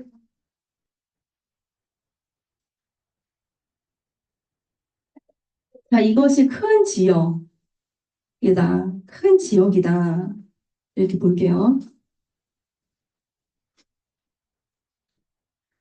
이 안에 예루살렘, 가이사랴, 요빠, 에베소, 드로아, 빌립보, 데살로니가, 네아폴리, 베레아, 고린도, 아덴, 아테네, 로마. 이거는 도시 이름이죠. 자, 이것이 먼저 큰 지역이고 그 안에 들어가는 이름이 이제 또 따로 나온다는 거예요. 여러분 되겠나요? 할 수 있죠? 자, 그러면 한번 해보도록 하겠습니다. 자, 어느 지역? 수리아. 그렇죠, 수리아. 자, 그 다음에 길리기아. 그렇죠, 길리기아. 자, 여기는 그렇죠, 아시아. 에베소가 있는 곳이죠, 아시아. 요 사이에 부르기아가 있었고요. 자, 그럼 여기는 아니고요. 갑바도기아. 그렇죠, 갑바도기아. 그리고 그 위에 드디어 갈라디아. 네, 맞습니다. 여기는 어딜까요? 밤빌리아, 맞죠? 자, 여기는요? 아가야. 그렇죠, 아가야. 그럼 여기는요? 무슨 섬? 그렇죠, 구브로 섬. 여기는요? 그렇죠, 그레데. 여기는요? 그렇죠, 마게도냐. 여기는? 맞아, 비두니아. 여기는요? 온도. 본도. 자, 제일 큰데 여기는? 그렇죠, 갈라디아. 갈라디아서 그러면 갈라디아 지역에 있는 교회들에게 보내는 거예요. 되겠죠? 자, 여기는요? 루기아. 아, 잘하시네요. 자, 외우신 거예요? 네. 자, 성경에서 이 지명들이 많이 나오기 때문에 외우셔야지, 아, 어디쯤이구나. 이게 그림이 팍 그려지거든요. 그림이 안 그려지면 정말 그 앞을 못 보는 것처럼 굉장히 답답해요. 사도행전부터는. 그죠? 그동안에는 모르고 그냥 열심히 읽었잖아요. 그죠? 자, 그러면요. 이제 작은 지역을 한번 볼까요? 자, 작은 지역 한번 보겠습니다. 자, 수리아 여기 안에는 보니까요. 예루살렘이 여기 있어요. 그죠? 맞나요? 수리아 안디옥 교회도 여기 있죠. 실루기아, 항구 여기 있고요. 여기는 길리기아에는 뭐가 있어요? 다소. 그렇죠. 다소가 있어요. 바울의 고향이죠. 자, 이쪽에는 아시아죠. 아시아에 뭐가 있어요? 드로아, 항구가 있고요. 에베소. 에베소가 바로 여기라는 거예요. 자, 이게 분명히 해야지 우리가 지금 여행을 떠날 수 있는 거예요. 선교 여행을. 되겠나요? 그리고 반모섬. 반모섬 하면 누가 생각나요? 어, 잡혀간 거는 기억나요? 누가? 사도 요한이 반모섬에 갇혀져 있죠. 요한계시록을 쓸 때. 그죠? 맞나요? 네. 밤빌리아. 여기 보니까 버가라는 곳이 있고요. 그리고 아탈리아가 있었고요. 아가야에는 아덴, 아테네, 고린도, 갱그레아. 여기 머리 깎았잖아요. 그죠? 바울이 그런 얘기가 있어? 이러시면 안 돼요. 네. 자, 구부로의 바보가 있고요. 이거는 쉽죠. 구부로의 바보가 산다. 이렇게 생각하면. 네. 그레데의 여기 미항. 우리 성경에 나오잖아요. 이거 우리 설교 많이 들었거든요. 미항. 자, 여기가 땅끝이라고 생각했던 이탈리아, 로마 있었고요. 위에 마게도냐, 데살로니가, 빌립보 여기 있었어요. 자, 비두니아, 본도. 이제 조금 있다가 요 지명이 다 나올 거예요. 우리가 선교 여행을 할 때. 갈라디아 안에 보니까 비시디아 안디옥이고요. 갑바도기아. 자, 이렇게 있습니다. 루기아. 잠깐만요. 다시. 자, 이따가 제가 또 한번 캡처해서 한번 또 올려드리도록 할게요. 자, 그러면 예를 들어서 마게도냐로 갔다라는 말이 나오면 빌립보, 데살로니가, 베레아 이런 도시가 있는 큰 지역이구나 알아야 되겠죠? 네. 자, 그리고 이렇게 생각해 볼 수 있는 거야. 아가야에 온 지역 하면 어디예요? 아가야 온 지역에 이렇게 하면 어디예요? 고린도 교회, 고린도 전후서가 있잖아요. 그죠? 아덴, 아테네, 갱그레아. 여기에서 바울이 이발을 하죠. 지어낸 얘기 아니에요. 그죠? 자, 이렇게 떠올라야 한다는 거예요. 이렇게 큰 지역의 중요 도시 한두 개만 기억하시면 우리가 선교 여행을 훨씬 쉽게 이제 따라올 수 있다는 거예요. 여러분, 안디옥은요, 중간기 역사에서 배웠던 셀레우코스 1세가 자기 아버지인 안디오코스의 이름을 기림을 세운 도시였어요. 그래서 안디옥이라는 이름으로 16개의 도시가 세워졌는데 그 중에 하나가 수리아 안디옥이라는 거예요. 그리고 성경에는 또 비시디아 안디옥이 또 나오죠. 자, 여기. 이렇게 알고 있으면 되겠어요. 그냥 상식. 자, 되겠나요? 자, 그러면 선교 여행 전체 경로 보기 전에 잠시 쉬고 이제 경로 보도록 하겠습니다. 어, 자, 지명. 1차 선교 여행에 등장하는 지명을 우리 한번 살펴보도록 하겠습니다. 자, 이제는 어떤 경로로 출발해서 어떻게 돌아오나 경로를 따라가 보도록 하겠습니다.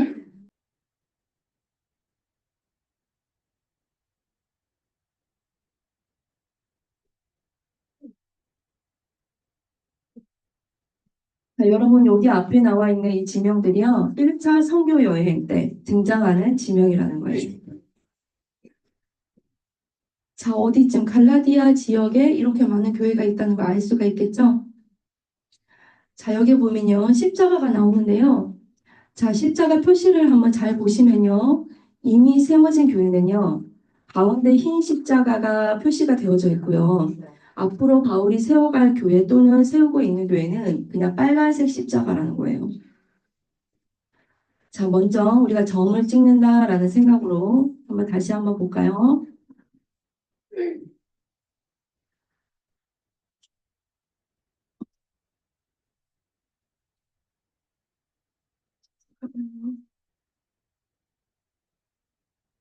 그 순서대로 한번 보실게요. 수리아 안디옥 교회가 파송교회죠.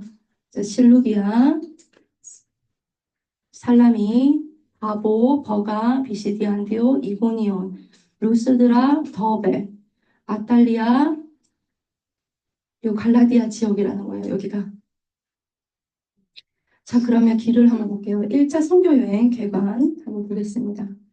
자, 수리아 안디옥 교회에서 출발을 합니다. 그리고 배를 타기 위해서 실루기아로 가게 되죠. 그죠? 그리고 나서 우르섬, 살라미, 바보, 그리고 버가를 갔다가 비시디 안디옥, 이고니온, 루스드랑 더베 다시 역행해서 루스드랑 이고니온, 비시디 안디옥, 버가, 아탈리아에서 수리아 안디옥. 자, 요렇게 이것이 바로 1차 선교 여행 경로라는 거예요.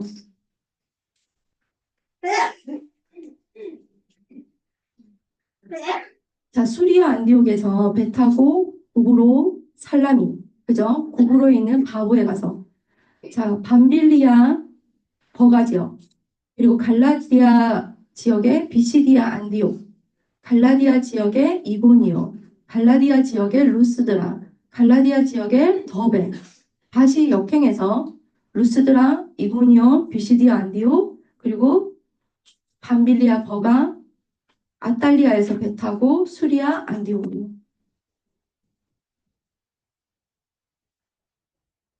자, 중요한 것은 지금 어디에서 출발해서 어디로 오나요? 그렇죠. 자, 바울이 3차를 거쳐 선교 여행을 했다고 우리가 알지만 사실 구분하기가 어렵거든요. 그럼 구분해야 되는 중요한 기준, 분기점이 어딘가? 바로 수리아 안디옥 교회라는 거예요. 출발하고 다녀와서 선교 보고하고 이렇게 하면 한 차가 끝난다는 거죠. 자, 되겠죠? 자, 활동하는데 한번 그려보셨어요? 자, 한번 그려보시고요. 넘어가 보도록 할게요. 한번 그려보실게요. 자, 그러면 성경을 찾아보겠습니다. 방갈로 2번 수리아 안디옥 교회가 파송한 사도행전 13장 1절부터 보겠습니다. 자, 안디옥 교회에 선지자들과 교사들이 있으니 곧 바나바와 니게르라 하는 시므온과 구레네 사람 루기오와 분봉왕 헤롯의 젖동생 마나엔과 및 사울이라.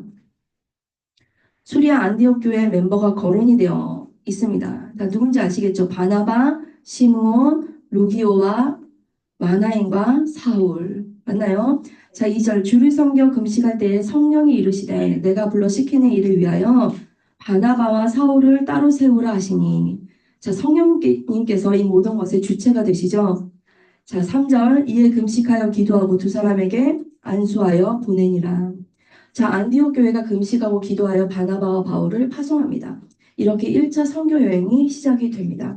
자, 방갈로 3번 여행 자세히 보기. 자, 우리 반장님 한번 읽어주시겠습니다. 1차 목적지가 생겼습니다. 일단 구글로로 떠나는 거예요. 아마 바나바가 지휘한 것 같아요. 바나바의 고향이거든요. 안디옥에서 내려가면 우선 항구로 가야 한답니다. 안디옥에서 구브로로 가려면 늘 배를 타던 항구가 있습니다. 실루기아예요. 항구 보이죠? 우리는 지금 성경의 소원, 하나님의 소원, 예수님의 소원, 열방 행전을 하고 있다는 거 아시죠? 신나지 않습니까? 네, 양갈로 1번 실루기아에서 배를 타고 구브로에서 활동. 자, 지금부터 한번 자세히 보겠습니다. 안디옥에서 누가 출발하나요? 사울과 바나바와 누가요? 바나바의 조카 마가 요한이 함께 이제 출발을 하게 됩니다. 구브로는요, 바나바의 고향으로 이제 가는 건데요. 안디옥 교회에서 실루기아로 가게 됩니다. 30분 거리라고 하거든요. 그런데 여기 실루기아에서 배를 타고 구브로 섬 살라미로 가게 돼요. 자, 성경을 보겠습니다. 13장 4절 보겠습니다. 두 사람이 성령의 보내심을 받아 실루기아에 내려가 거기서 배 타고 구브로에 가서 살라미에 이르러 하나님의 말씀을 유대인의 여러 회당에서 전할세 요한을 수행원으로 두었더라. 자, 누가 함께 가고 있어요? 마가 요한. 이 사람이 무엇을 썼죠? 마가복음을 쓴 사람이에요. 그죠? 자, 그러면 유대 여러 회당에서 이제 말씀을 전했대요. 자, 여기 구브로 섬이니까 구브로 회당이 있었겠죠. 유대인이 구브로에 살고 있었던 거예요. 외국에 보면요. 한국인 몇 명만 모이면 한인타워가 생기는 것처럼 유대인들이 몇 명이 모이면 회당이 생기는 거예요. 바울이 회당에 들어가서 복음을 전했다고 해요. 바울은 언제나 회당에서 말씀을 전했어요. 자, 6절 볼게요. 온 섬 가운데로 지나서 바보에 이르러 바 예수라 하는 유대인 거짓 선지자인 마술사를 만나니. 자, 어디로 가냐면요. 바보에 이르러 바보 어느 섬이죠? 구브로 섬이잖아요. 그죠? 자, 섬 안에 바보는요. 로마 총독의 주재지고 유대인 바 예수 로마 총독의 예언자 노릇하는 사람이에요. 자, 바 예수는요. 로마 총독의 예언자 노릇하는 사람이 바 예수였어요. 자, 되겠죠? 자, 마술사인 거예요. 박수무당처럼. 자, 이 총독, 구브로 섬의 총독 이름이 서기오 바울이라는 사람이 있었거든요. 자, 여기 다 로마 관할 구역인데요. 이 구브로 지역에 총독을 파견해서 다스리고 있었던 거예요. 자, 그 섬에서 제일 높은 사람이 누구라고요? 그렇죠. 서기오 바울이라는 총독이었어요. 그런데 악령에 신접한 이 마술사 바 예수가요. 하나님의 말씀을 듣기를 방해를 합니다.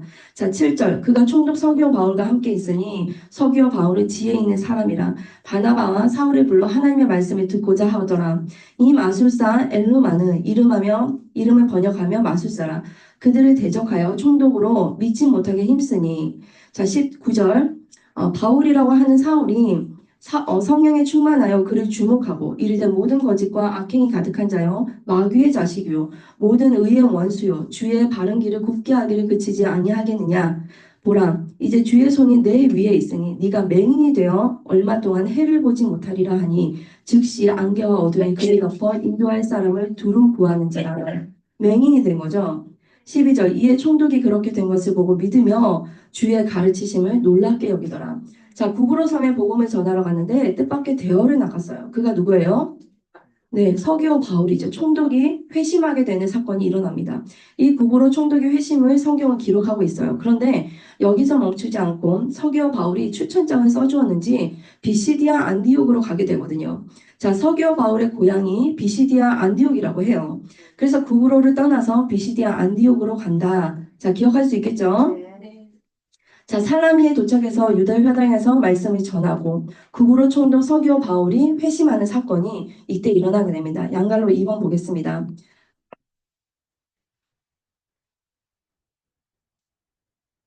자, 양갈로 2번 배 타고 구부로 바보를 떠나 비시디아 안디옥을 향해 출발. 자, 반장님 한번 읽어주겠습니다. 여러분 잠깐만요. 여기부터 사울의 이름이 바울로 바뀌네요. 그리고 또 하나 이제부터 바울의 설교를 듣는 사람들, 이적을 경험하는 사람들이 바로 갈라디아 교인들이라는 거 잊지 마세요. 갈라디아 지역 교회라는 겁니다요. 네. 자, 왜인지 모르지만 유대식 이름인 사울보다 이방인의 선교를 본격적으로 시작하면서 헬라 문화권에서 쓰기 쉬운 로마식 이름을 쓴 것 같아요. 자, 바울이라고 바뀐다는 거죠. 자, 여기 보면요. 바울과 바나바는 밤빌리아 버가 방향으로 배를 타고 떠나게 됩니다. 그러나 마가 요한은요, 탈락을 하게 되거든요. 예루살렘으로 다시 돌아가게 돼요. 이 일로 바나바와 2차 때 결별하는 사건이 일어나게 되죠. 자, 13장 13절을 한번 볼게요. 자, 바울과 및 동행하는 사람들이 바보에서 배를 타고 밤빌리아에 있는 버가에 이르니 요한은 그들에게서 떠나 예루살렘으로 돌아가고. 자, 밤빌리에서 버가에까지 왔다는 것을 알 수가 있는데 여기까지 누가 온 거예요? 바나바, 바울, 요한. 그렇죠. 마가 요한. 그죠? 자, 성경에 뭐라고 기록하냐면요. 자, 13절 하반절에 요한은 어떻게 됐다고요? 예루살렘으로 돌아가고. 자, 조금 전에 구제 헌금을 전달하고 마가 요한이랑 돌아오게 되었잖아요. 안디옥 교회로. 그죠? 네. 자, 바나바의 승질인 마가 요한을 권유한 것 같아요. 마가 요한을 구부로가 고향이니까 같이 가자라고 해서 출발한 거 아닌가 추측할 수 있어요. 그런데 구부로에서 총독이 회심하고 힘을 얻어서 배를 타고 버가까지 갔는데 여기서 그만 마가 요한이 맥없이 돌아가게 된다는 거예요. 자, 왜 돌아가게 되었나 이제 추측을 한번 해보는 거죠. 자, 지금 있는 버가에서 비시디아 안디옥을 가려면 엄청나게 높은 토라스 산맥이라는 곳을 넘어가야 한다고 해요. 그런데 그 당시에 지금은 버스로 3시간 정도 걸린다고 하거든요. 그런데 당시에는 교통수단이 없잖아요. 그러니까 아마 마가가 서기와 바울도 회심을 하고 배까지 타고 갔다는 것은 비시디아 안디오까지 가겠다는 의지가 있었다는 거잖아요. 자, 그래서 갔는데 여기서 아마 헉 하고 돌아선 것이 아닌가라고 추측을 한다는 거예요. 아니면 뭐하러 여기까지 배까지 타고 갔겠냐는 거죠. 처음에는 갈 생각이었는데 보니까 토라스 산맥을 보면서 이곳을 넘어갈 거를 생각을 하니까 이제 너무나도 이제 버거웠던 것 같아요. 또 2차 선교여행을 떠날 때 이 마가 요한이 돌아가는 이 문제 때문에 바울과 바나바가 이후에 이것 때문에 싸우게 되거든요. 그 장면이 성경에 나오는데요. 이 싸운 이유가 바나바는 우리가 다시 마가를 데려가자. 그리고 바울은 지난번에 그런 식으로 쉽게 돌아간 사람 다시 같이 갈 수 없다. 이것 때문에 싸워서 이제 갈라지게 되거든요. 결별을 하게 됩니다. 자, 그래서요. 자, 이런 일이 아닌가라고 많은 신학자들이 이제 이것을 추측하고 있다는 거죠. 자, 마가는요, 여기에서 다시 돌아가게 돼요. 바울과 바나바, 마가, 요한이 앞에 보시면 갔어요. 버가까지. 그런데 여기에서 마가, 요한은 돌아갔다라는 거죠.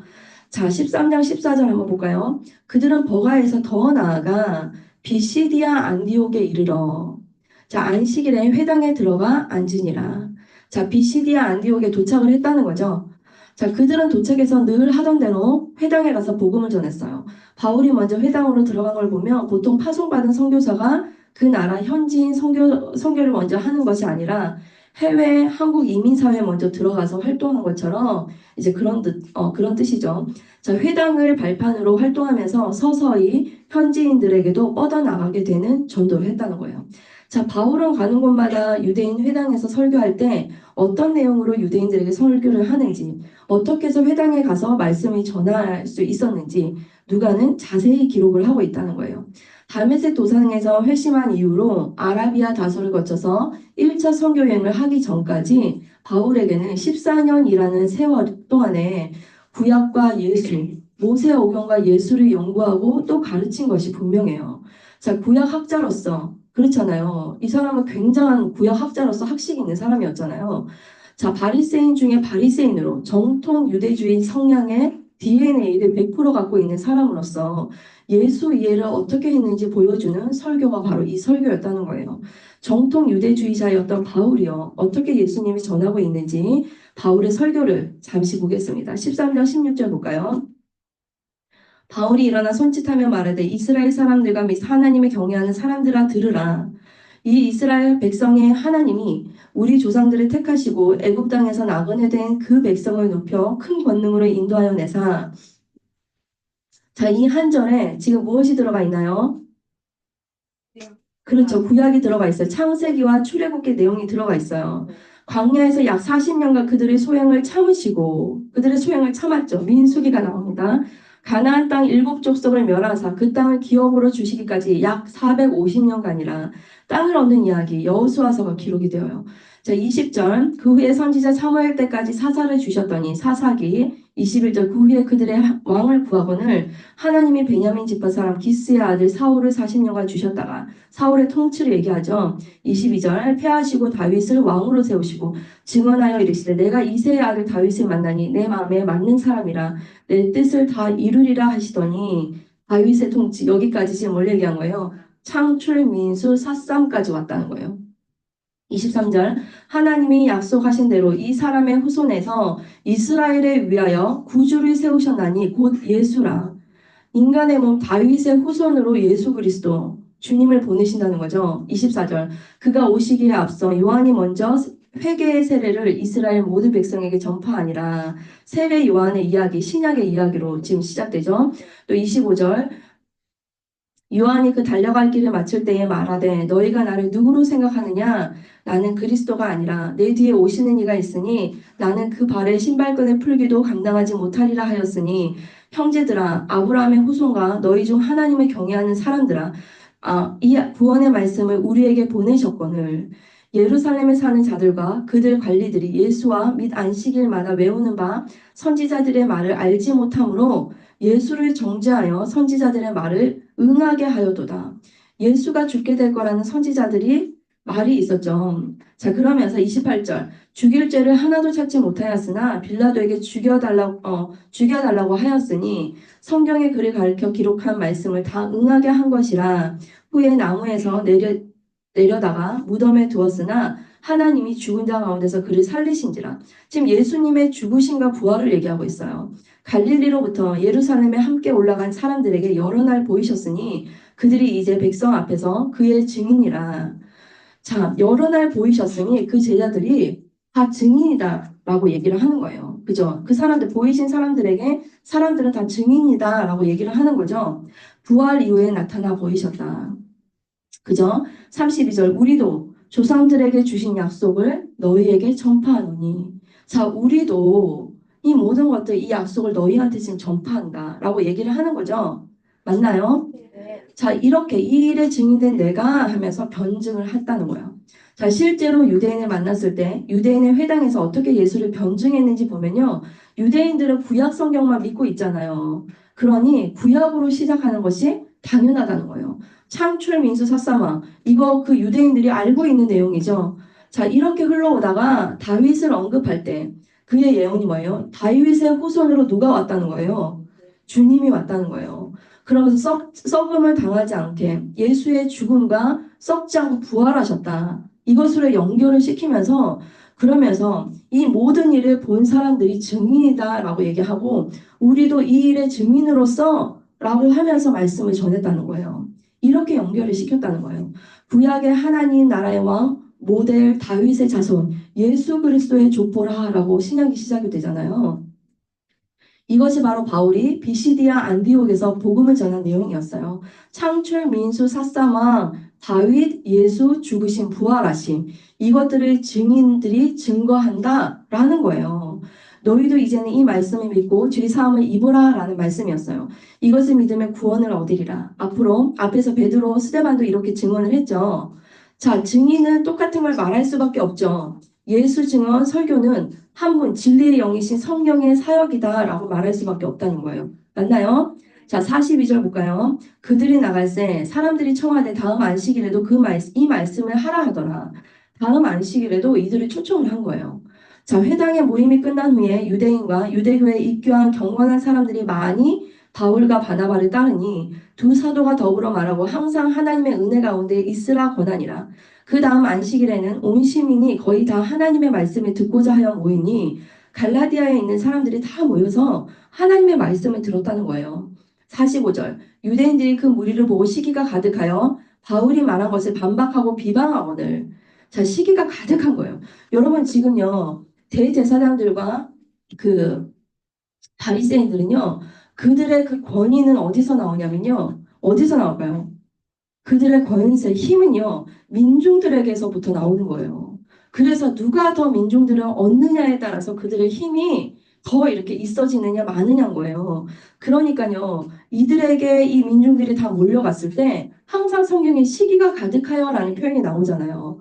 그러니까 민중들이 자기들을 따라야지 자기들이 힘있고 그 기득권을 누리고 이것이 가능한 건데 이 민중들이 또 이들을 다 따라가는 거예요. 그러니까 시기가 가득하여. 그래서 민중들의 세력을 데리고 오느냐 마느냐가 이들에게 굉장히 중요했던 문제였어요. 예수님 시대 때부터. 여러분 이해되시나요? 자, 그래서요. 이 갈라디아 사람들이 다 이렇게 말씀을 들으니까 시기하여서 바울이 말한 것을 반박하고 비방을 했다는 거예요. 자, 46절. 바울과 바나바가 담대히 말하여 이르되 하나님의 말씀을 마땅히 먼저 너희에게 전할 것이로되 유대인한테 전할 것이로되 너희가 그것을 버리고 영생을 얻기에 합당하지 않은 자로 자처하기로 우리가 이방인에게로 향하노라. 여러분 무슨 말인지 이해되세요? 자, 유대인들이 이 말씀을 듣고 그렇죠. 메시아를 그렇게 기다렸는데 메시아가 오셨잖아요. 하나님이 육신의 몸을 입고 오셨잖아요. 그러면 그분을 구약과 예수를 그들은 연결을 했었어야 돼요. 그래서 이 예수님이 하나님이 육신의 몸으로 오셨구나라고 알고 믿어야 되는데 그들은 그렇지 못했다는 거예요. 그래서 이들이요. 우리는 너희들이 그 영생을 얻기에 합당하지 않은 자로 자처하기로 우리가 누구에게 향했다고요? 이방인들에게 향했다라고 지금 말하고 있다는 거예요. 여기서 듣는 사람들은요, 갈라디아 지역에 있는 사람들이잖아요. 이방인들이잖아요. 자, 비시디아 안디옥 도시에서 지금 복음을 전하고 있는 거예요. 47절.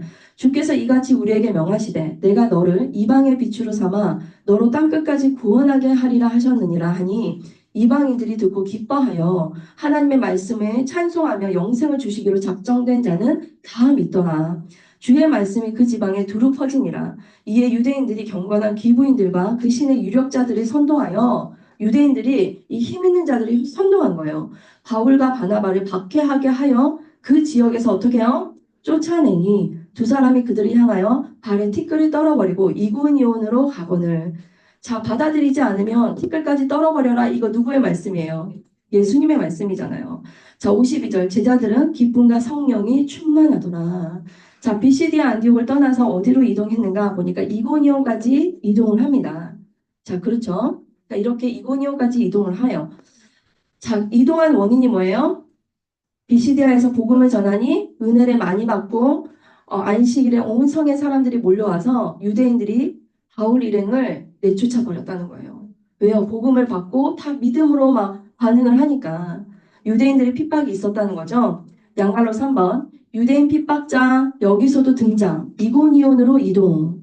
자, 우리가 기억할 것은요. 이 부분부터 시작되는 선교의 대상자들이 앞으로 갈라디아서 편지의 수신자들이라는 사실을 기억해야 된다는 거예요. 그러면 되겠죠? 자, 이고니온. 역시 이고니온에도 회당이 있었겠죠, 여러분. 자, 구구로 비시디아 안디옥 이고니온. 바울이 여기까지 오는 동안에 모두 회당 중심으로 유대인들을 만나 전도를 했어요.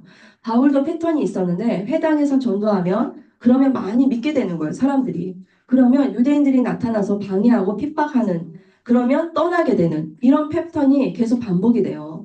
여러분 되겠죠? 네. 자, 14장 1절 보겠습니다. 이에 이고니온에서 두 사도가 함께 유대인의 회당에 들어가 말하니 유대와 헬라의 허다한 무리가 어떻게 해요? 믿더라. 유대인뿐 아니라 많은 헬라인들도 지금 듣고 있다는 거죠. 2절. 그러나 순종하지 아니하는 유대인들이 이방인들의 마음을 선동하여 형제들에게 무엇을 품게 했다고요? 악감을 품게 하거늘 두 사도가 오래 있어 주를 힘입어 담대히 말하니 주께서 그들의 손으로 표적과 기사를 행하게 하여 주사 자기 은혜의 말씀을 증언하시니 주께서 도와주시는 거예요. 그죠? 그 신의 무리가 나뉘어 유대인을 따르는 자도 있고 두 사도를 따르는 자도 있는지라.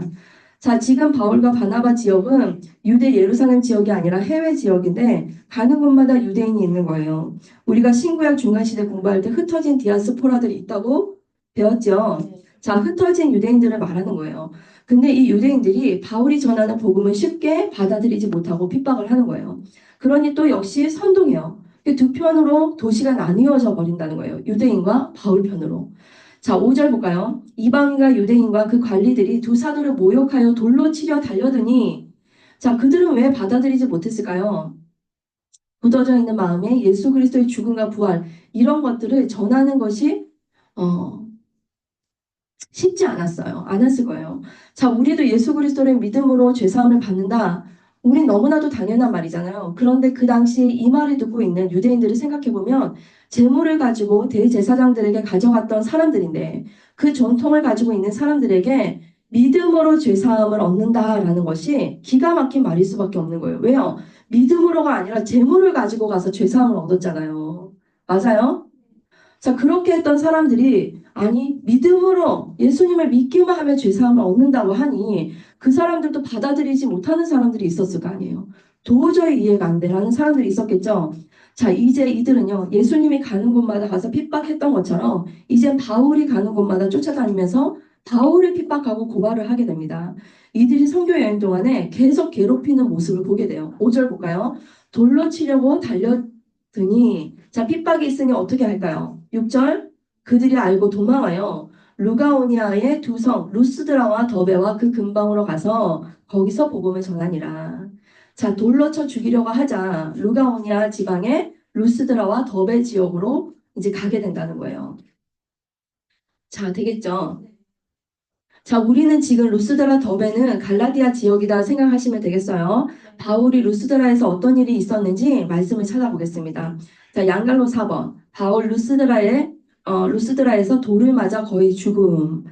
자, 14장 8절 볼까요? 루스드라에 발을 쓰지 못하는 한 사람이 앉아 있는데 나면서 걷지 못하게 되는 걸어본 적이 없는 자라. 바울이 말하는 것을 듣거늘 바울이 주목하여 구원받을 만한 믿음이 그에게 있는 것을 보고 큰 소리로 이르되 네 발로 바로 일어서라 하니 그 사람이 일어나 걷는지라. 치유의 기적이 일어난 거예요. 무리가 바울이 한 일을 보고 루가오니아 방언으로 소리를 질러 이르되 신들이 사람의 형상으로 우리 가운데 내려오셨다 하여 이 신들이 사람의 형상으로 우리 가운데 오셨다. 이렇게 한 거예요. 이들을 보고. 기적을 지금 행하니까요. 자, 12절. 바나바는 제우스라 하고 바울은 그 중에 말하는 자임으로 헤르메스라 하더라. 여러분, 지금 바나바는 제우스라고 하고 지금 제우스 신이 오셨다라고 하는 거예요. 바울은 헤르메스 신이라고 지금 추앙하는 장면인 거예요. 자, 그들이 낫게 하니까 신이 오셨어! 그러면서 제우스고 헤르메스 신이야! 이렇게 얘기한 거예요. 13절. 이들이 어떻게 했냐면요. 시외 제우스 신당에 제사장이 소와 화환들을 가지고 대문 앞에 와서 대문 앞에 화환이랑 이걸 다 들고 와가지고 어떤 일을 했어요? 무리와 함께 뭐 했어요? 제사하고자 하니 그 사람들이요. 바울과 이 바나바 앞에 와서 제사를 하고 싶어 하는 거예요. 신이 왔으니까. 바울은 기가 막혀요, 안 막혀요? 기가 막혀요. 예수의 이름으로 이것을 행했는데 이들을 신으로 삼고 이들에게 제사를 지내려고 하는 거예요. 이 어리석은 행동을 보면서 14절에 어떻게 했어요? 두 사도 바나바와 바울이 듣고 옷을 찢고 무리 가운데 뛰어들어가서 소리를 질러 이르되 여러분이요 어찌하여 이런 일을 하느냐 우리도 여러분과 같은 성정을 가진 사람이라 여러분에게 복음을 전하는 것은 이런 헛된 일을 버리고 천지와 바다와 그 가운데 만물을 지으시고 살아계신 하나님께 돌아오게 하려 함이라. 이렇게 이야기를 하는 거예요. 이 천지와 바다를 지으신 분이 누구라는 거예요? 하나님이라고 얘기를 하는 거죠. 자, 그러면서 16절 하나님이 지나간 세대에는 모든 민족으로 자기들의 길들을 가게 방임하셨으나 그대로 두었으나 17절 그러나 자기를 증언하지 아니하신 것이 아니니 곧 여러분에게 하늘로부터 비를 내리시며 이 모든 것이 하나님의 역사다라고 얘기하는 거예요. 하늘로부터 비를 내리시고 결실하기를 주시는 선한 일을 하나님께서 하셨다는 거예요. 그러면서 음식과 기쁨으로 여러분들의 마음에 만족하게 하셨느니라고 그 모든 것들 하나님께서 이전 세대는 그대로 방임해서 놔뒀지만 하나님이 가만히 있었는 게 아니라 하늘로 비를 내리고 결실하게 하고 너희들이 먹게 하고 기쁨으로 만족하게 하시는 분 그분 바로 하나님이셨다. 그 얘기를 하면서 18절 이렇게 말하면 겨우 무리를 말려 자기들에게 제사를 못하게 하니라. 자, 그런데 여기에서도 눈이 나타나게 됩니다. 자, 열심히 특심인 유대주의자들이 여기까지 몰려와서 바울을 돌려쳐 거의 죽게 되는 사건이 일어나거든요. 자, 19절. 유대인들이 안디옥과 이고니온에서 와서 어디에서 왔다고요? 안디옥과 이고니온에서 지금 따라온 거예요. 그래서 무리를 충동하여 그들이 돌로 바울을 쳐서 죽은 줄 알고 시외로 끌어내치니라. 여러분, 죽은 줄 알고 했다는 것은 뭐예요? 지금 거의 실신해가지고 죽은 걸로 알 정도로 돌로 맞았다는 거죠. 자, 바울은요, 루스드라에서 치유의 기적을 베풀었는데 이 유대인들이 쫓아와서 여기서 무리를 충동하고 핍박해요. 더 나아가서 바울을 돌로 치고 죽은 줄 알 정도로 이렇게 돌로 치고 시외로 끌어서 내쳤다는 거예요. 자, 죽은 줄 알고 끌어냈다는 것은 바울이 거의 죽은 것과 같은 실신한 상태였음을 알 수가 있겠죠. 자, 스데반이 돌로 맞아 죽었잖아요. 그것처럼 이런 상태인 거예요, 지금. 자, 거기서 예수 믿게 된 제자들이요, 둘러서서 기도를 하거든요. 그때 이적적으로 바울이 소생을 하게 됩니다. 자, 디모데후서 3장 11절에 이 이야기를 하고 있어요. 자, 지금 20절 한번 읽고 보겠습니다. 제자들이 둘러섰을 때에 바울이 일어나 그 성에 들어갔다가 이튿날 바나바와 함께 더베로 가서 자, 제자들이 둘러섰을 때 무슨 말이냐면 둘러서서 기도를 했는 거예요. 바울을 둘러서서 그때 바울이 일어나서 그 성에 들어갔다가 이튿날 바나바와 함께 더베로 가게 되었다는 거예요. 아이고, 아이고. 자, 그런데요. 거기서 예수 믿게 된 사람들 그 둘러서서 기도했을 때 이적적으로 바울이 소생하는데 여기에 함께 기도하면서 서 있었던 제자 중 한 명이 누구였냐? 디모데였다는 거예요. 디모데 어디서 만났어요? 지금 어디서 만났다는 거예요? 루스드라에서 돌에 맞아 죽을 뻔했을 때 그때 서 있었던 사람, 기도했던 사람 그 중에 한 명이 디모데였다는 거예요. 여러분 이 사실을 어떻게 알았을까요? 자, 디모데 후서에 이것이 기록이 되어져 있어요. 3장 11절에 잠시 제가 읽어드릴게요. 디모데후서 3장 11절에 보면요. 박해를 받은가 고난과 또한 안디옥과 이고니온과 루스드라에서 당한 일과 어떠한 박해를 받은 것을 네가 과연 보고 알았거니와 지금 디모데한테 편지 쓸 때 얘기하는 거예요. 주께서 이 모든 것 가운데 나를 건지셨느니라. 너도 알지? 이 사건. 이러면서 편지에 담았거든요. 이래서 우리는 알게 된 거예요. 그죠? 자, 이렇게 디모데 후서에서 바울이 회상하는 장면을 통해서 우리는 알게 되었다는 거죠. 이 정보를. 그죠? 자, 루스드라에서 돌에 맞아 죽을 뻔했다. 기억할 수 있겠죠? 이때 누구를 만났다? 자, 디모데를 만났다. 그래서 바울은 이튿날 더베로 이동합니다. 자, 더베로 이동해요. 자, 14장 20절. 제자들이 둘러서 있을 때 바울이 일어나 그 성에 들어갔다가 이튿날 바나바와 함께 더베로 가서 자, 복음을 전한 걸 알 수가 있겠죠? 양갈로 5분 보겠습니다. 다시 루스드라, 이고니온으로 되돌아 안디옥으로 귀환함. 자, 21절 보니까요. 복음을 그 성에 전하며 많은 사람을 제자로 삼고 루스드라와 이고니온과 안디옥으로 돌아가서 자, 이후의 행적은요. 어디예요? 그죠? 루스드라 이고니온으로 되돌아와서 안디옥으로 귀환을 한다는 거예요. 자, 바울은요. 돌에 맞아 죽을 뻔한 이 환난 중에서 지금 루스드라에서 죽을 뻔했잖아요. 근데 다시 그 루스드라로 돌아가는 거예요. 돌아갔다는 거예요. 여기 지도 한번 볼까요? 지금 더베에서 다시 역행하죠. 턴해서 루스드라. 돌에 맞아 죽을 뻔했던 곳, 디모데를 만났던 곳. 그죠? 그래서 이고니온, 안디옥으로 이렇게 역행한 거예요. 자, 바울은 지금 여기에서요, 조금만 오른쪽 동쪽으로 내려가면 어디가 있어요? 자기 고향이 다소가 있고요. 조금만 더 가면 어디가 있어요? 수리아 안디옥으로 그냥 가면 되잖아요. 그죠? 그러면 1차가 끝나잖아요. 간단하게. 자, 그런데 그렇게 가지 않고 굳이 돌아갔다는 거예요. 왜 바울은 만신창이가 되고 돌에 맞아 죽을 뻔했던 그 일이 있던 그곳으로 다시 돌아가려고 했던 이유가 무엇일까요? 여러분, 여기에 이유가 있었다는 거예요. 자, 그 이유가 뭐냐면 환란 중에도 다시 돌아간 이유가 바로 조직교회를 세우기 위함이었다는 거예요. 자, 무슨 말이냐? 22절 한번 보겠습니다. 자, 조직교회를 세우기 위해서 다시 돌아갔다라는 거죠. 그래서 그곳에서 갈라디아 교회가 개척이 된다는 거예요. 22절 보겠습니다. 제자들의 마음을 굳게 하여 이 믿음에 머물러 있으라 권하고 또 우리가 하나님의 나라에 들어가려면 많은 환난을 겪어야 할 것이라 하고 각 교회에서 장로들을 택하여 금식 기도하며 그들이 믿는 주께 그들을 위탁하고 여러분이 무슨 말이에요? 지금 교회라는 곳이요. 구심점이 있는 리더가 있어야 되잖아요. 그런데 지금 자기가 복음을 전하고 떠나왔다는 거예요. 그러면 다시 돌아가서 그곳에 조직교회를 세운다는 것은 무슨 말이에요? 리더들을 세워서 교회를 세운다는 것은 사람을 세우는 거거든요. 흔들리지 않는 리더, 장로들을 세우고 그리고 나서 나머지 그 연약한 믿음의 자들을 그들에게 의탁하겠다는 거예요. 조직을 세워놓고 든든히 해놓고 리더에게 그것을 위탁해놓고 내가 돌아가겠다는 의미였어요. 자, 무슨 말인지 이해되셨죠? 굳이 돌아간 이유가 뭐라고요? 조직교회를 세우기 위해서. 그래서 장로들을 든든히 세우고 제자들을 세우고 그리고 나머지 믿음의 사람들을 의탁했다는 거예요. 이 일을 지금 왜 하고 있는 거예요? 바울이 조직교회를 세우기 위해서 죽음을 불사하고 다시 왔던 길로 역진했다는 거예요. 이거는 사람의 힘으로 할 수 없는 거예요. 하나님이 주시는 그 힘이 강력한 힘이 있었다는 거죠. 자, 바울이 돌로 쳐 거의 죽게 만든 유대 세력자들이요.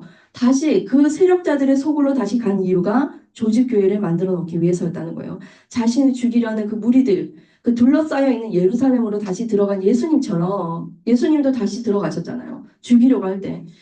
나사로 때문에 다시 들어가시잖아요. 그죠? 자, 얼마 전 자기를 죽이려 했던 곳으로 찾아 들어간 것은 공동체로서의 하나님의 나라, 조직교회의 의미를 알고 있었기 때문이었어요.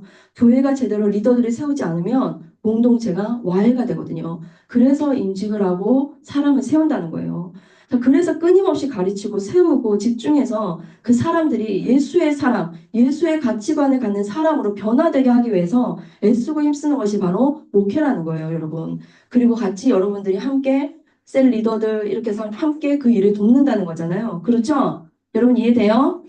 자, 교회가 곧 사람이기 때문에 세상 가치관으로 들어온 사람들을 성경 가치관으로 무장시켜야 된다는 거죠.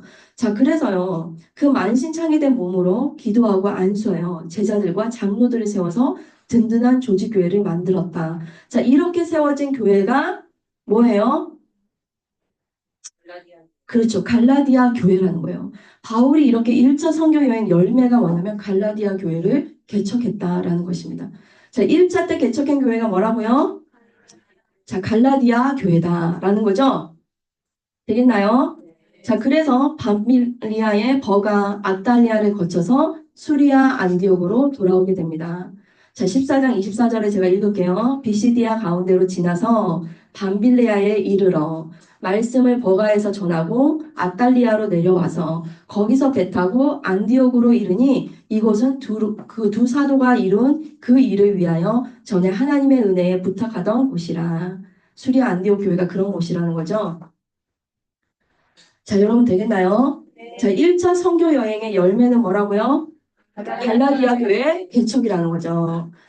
자, 그러면요. 27절 그들이 이르러 교회를 모아 하나님이 함께 행하신 모든 일과 이방인들에게 믿음의 문을 여신 것을 보고하고 1차 선교 여행을 했으면 보고를 하잖아요. 1차 선교 여행을 보고합니다. 자, 수리아 안디옥 교회에서 1차 선교 보고를 함. 그렇게 1차 선교 여행에서 세워진 교회가 갈라디아 교회다. 여러분 되겠나요? 자, 그러면 121페이지 다 같이 함께 읽어봅시다. 우리 반장님 읽어주실게요. 1차 선교 여행은 어땠어요? 재미있었죠? 여행 속으로 함께 들어가야 사도행전은 읽어지기 시작한답니다. 얼마나 흥분하면서 선교 보고를 했겠습니까? 상상되시죠? 두부로 총독이 회심한 사건은 대어를 낳은 겁니다. 또 안진뱅이를 일으킨 것, 무엇보다 바울이 돌에 맞아 죽을 뻔했던 사건 다 보고했을 거예요. 사도 바울 사실 얼마나 피를 많이 흘렸겠습니까? 상상해 보세요. 온몸이 쑤시고 열나고 아프지 않았겠습니까? 아마 성경에 써 있지 않은 따끈따끈한 실제 얘기들이 많이 있었을 겁니다. 무엇보다 예수님을 끝까지 추적했던 바리새파 세력, 그 유대 전통의 사람들이 해외에도 엄청난 조직을 이루며 살고 있다는 사실을 알았습니다. 우리가 신구약 중간 시대를 공부하면서 그려놨던 지도 생각나시죠? 디아스포라로 흩어져 살던 그들이 과연 예수님을 메시아로 받아들이느냐 아니냐가 관건입니다. 이것은 예루살렘 중앙본부에서도 별다를 바 없는 이슈입니다. 바울 역시 그런 사람이었잖아요. 유대 전통 세력들은 이미 굳어져 있습니다. 그리고 거대한 물결이잖아요. 갑자기 나타난 예수님의 죽음과 부활, 이것을 믿으면 구원이다. 이 내용을 들이대고 있으니 그들이 얼마나 기가 막히겠습니까? 거꾸로 말하면 이걸 그들에게 전하고 다니는 전도자들은 도대체 얼마나 확신에 차야 가능하겠습니까? 계란으로 바위치기죠. 지적으로 능력으로 엄청난 역방향 에너지가 솟구치지 않으면 사실 전도란 불가능한 것이었습니다. 아니나 다를까 안디옥에 돌아와 보니 역시 그 사람들이 여기 안디옥 교회까지 두드시고 있습니다. 든든하게 세워져 가던 최초의 이방인 교회마저 말입니다. 선교 여행 보고도 잠시뿐 바울과 바나바는 문제를 수습해야 합니다. 이 세력들은 대단합니다. 예수님도 그들에 의해 죽으셨고 사도 바울 역시 지금 그들과 맞서 논리적으로 신학적으로 계속 싸워야 하는데 역부족입니다. 그래서 본부 예루살렘 쪽으로 내려가고 있습니다. 일이 어떻게 되어갈지 봅시다. 자, 이렇게 1차로 갈라디아 교회 설립한 후에 사송교회인 안디옥 교회로 돌아왔더니 교회가 아수라장이 된 거예요. 유대 세력들이요, 이방인 최초 교회인 수리아 안디옥까지 찾아와서 들쑤셔 놓은 거예요. 당시 유대인의 반대가 얼마나 거셌는지 알 수 있는 그런 대목이었어요. 선교여행 보고도 잠시뿐 바울과 바나바는 이 문제를 수습해야 했어요. 한번 살펴보도록 하겠습니다. 자, 그렇게 길지가 않아요. 자, 3번 예루살렘 총회 한번 보겠습니다. 자, 예루살렘 총회를요, 이렇게 요 순서대로 1번에서 4번까지 요 순서대로 한번 보겠습니다. 자, 안디옥 교회가 혼란에 빠짐 15장 1절이에요. 어떤 사람이 유대로부터 내려와서 형제들에게 가르치되 너희가 모세의 법대로 할례를 받지 아니하면 능히 구원을 받지 못하리라 하니 예수님을 믿는데 할례를 받지 아니하면 구원을 못 받는다는 거예요. 자, 유대에서 온 사람들이 모세의 법대로 하지 않으면 구원을 받을 수 없어. 자, 여기에는 이방인들이 있었잖아요. 수리아 안디옥 교회는 이방인들의 교회잖아요. 지금 바울이 가르친 것과 완전히 다시 리셋된 것처럼 거꾸로 간 거예요. 예수 그리스도를 믿으면 구원을 얻는다라는 것이었는데 아니야, 그래도 할례는 받아야 돼. 이렇게 지금 얘기를 하는 거예요. 사람들이 얼마나 혼란스러웠을까요? 구원을 받았다고 생각했는데 아니야, 할례도 받아야 돼. 모세법을 어기면 그거 안 되는 거야. 지금 그렇게 막 얘기를 해놓으니까 이 사람들이 얼마 되지 않은 사람이니까 막 흔들릴 수 있었을 거 아니에요. 그죠?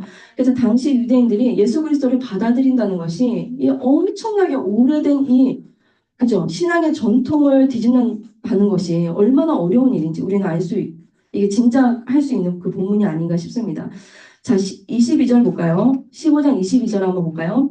바울 및 바나바와 그들 사이에 적지 아니한 다툼과 변론이 일어난지라. 그렇겠죠. 형제들이 이 문제에 대하여 바울과 바나바와 및 그 중에 몇 사람들을 예루살렘에 있는 사도와 장로들에게 보내기로 작정하니라.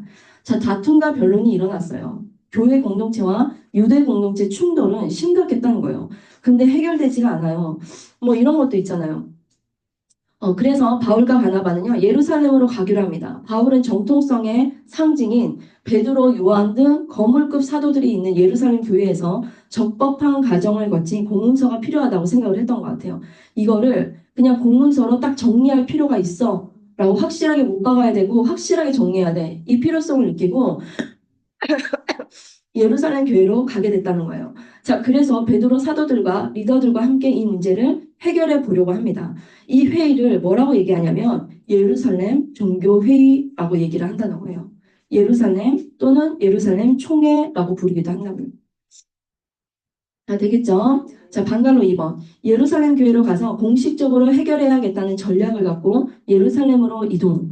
자, 바울은 선교 현장에서 유대인과 부딪혔고 돌아와서도 부딪혔어요.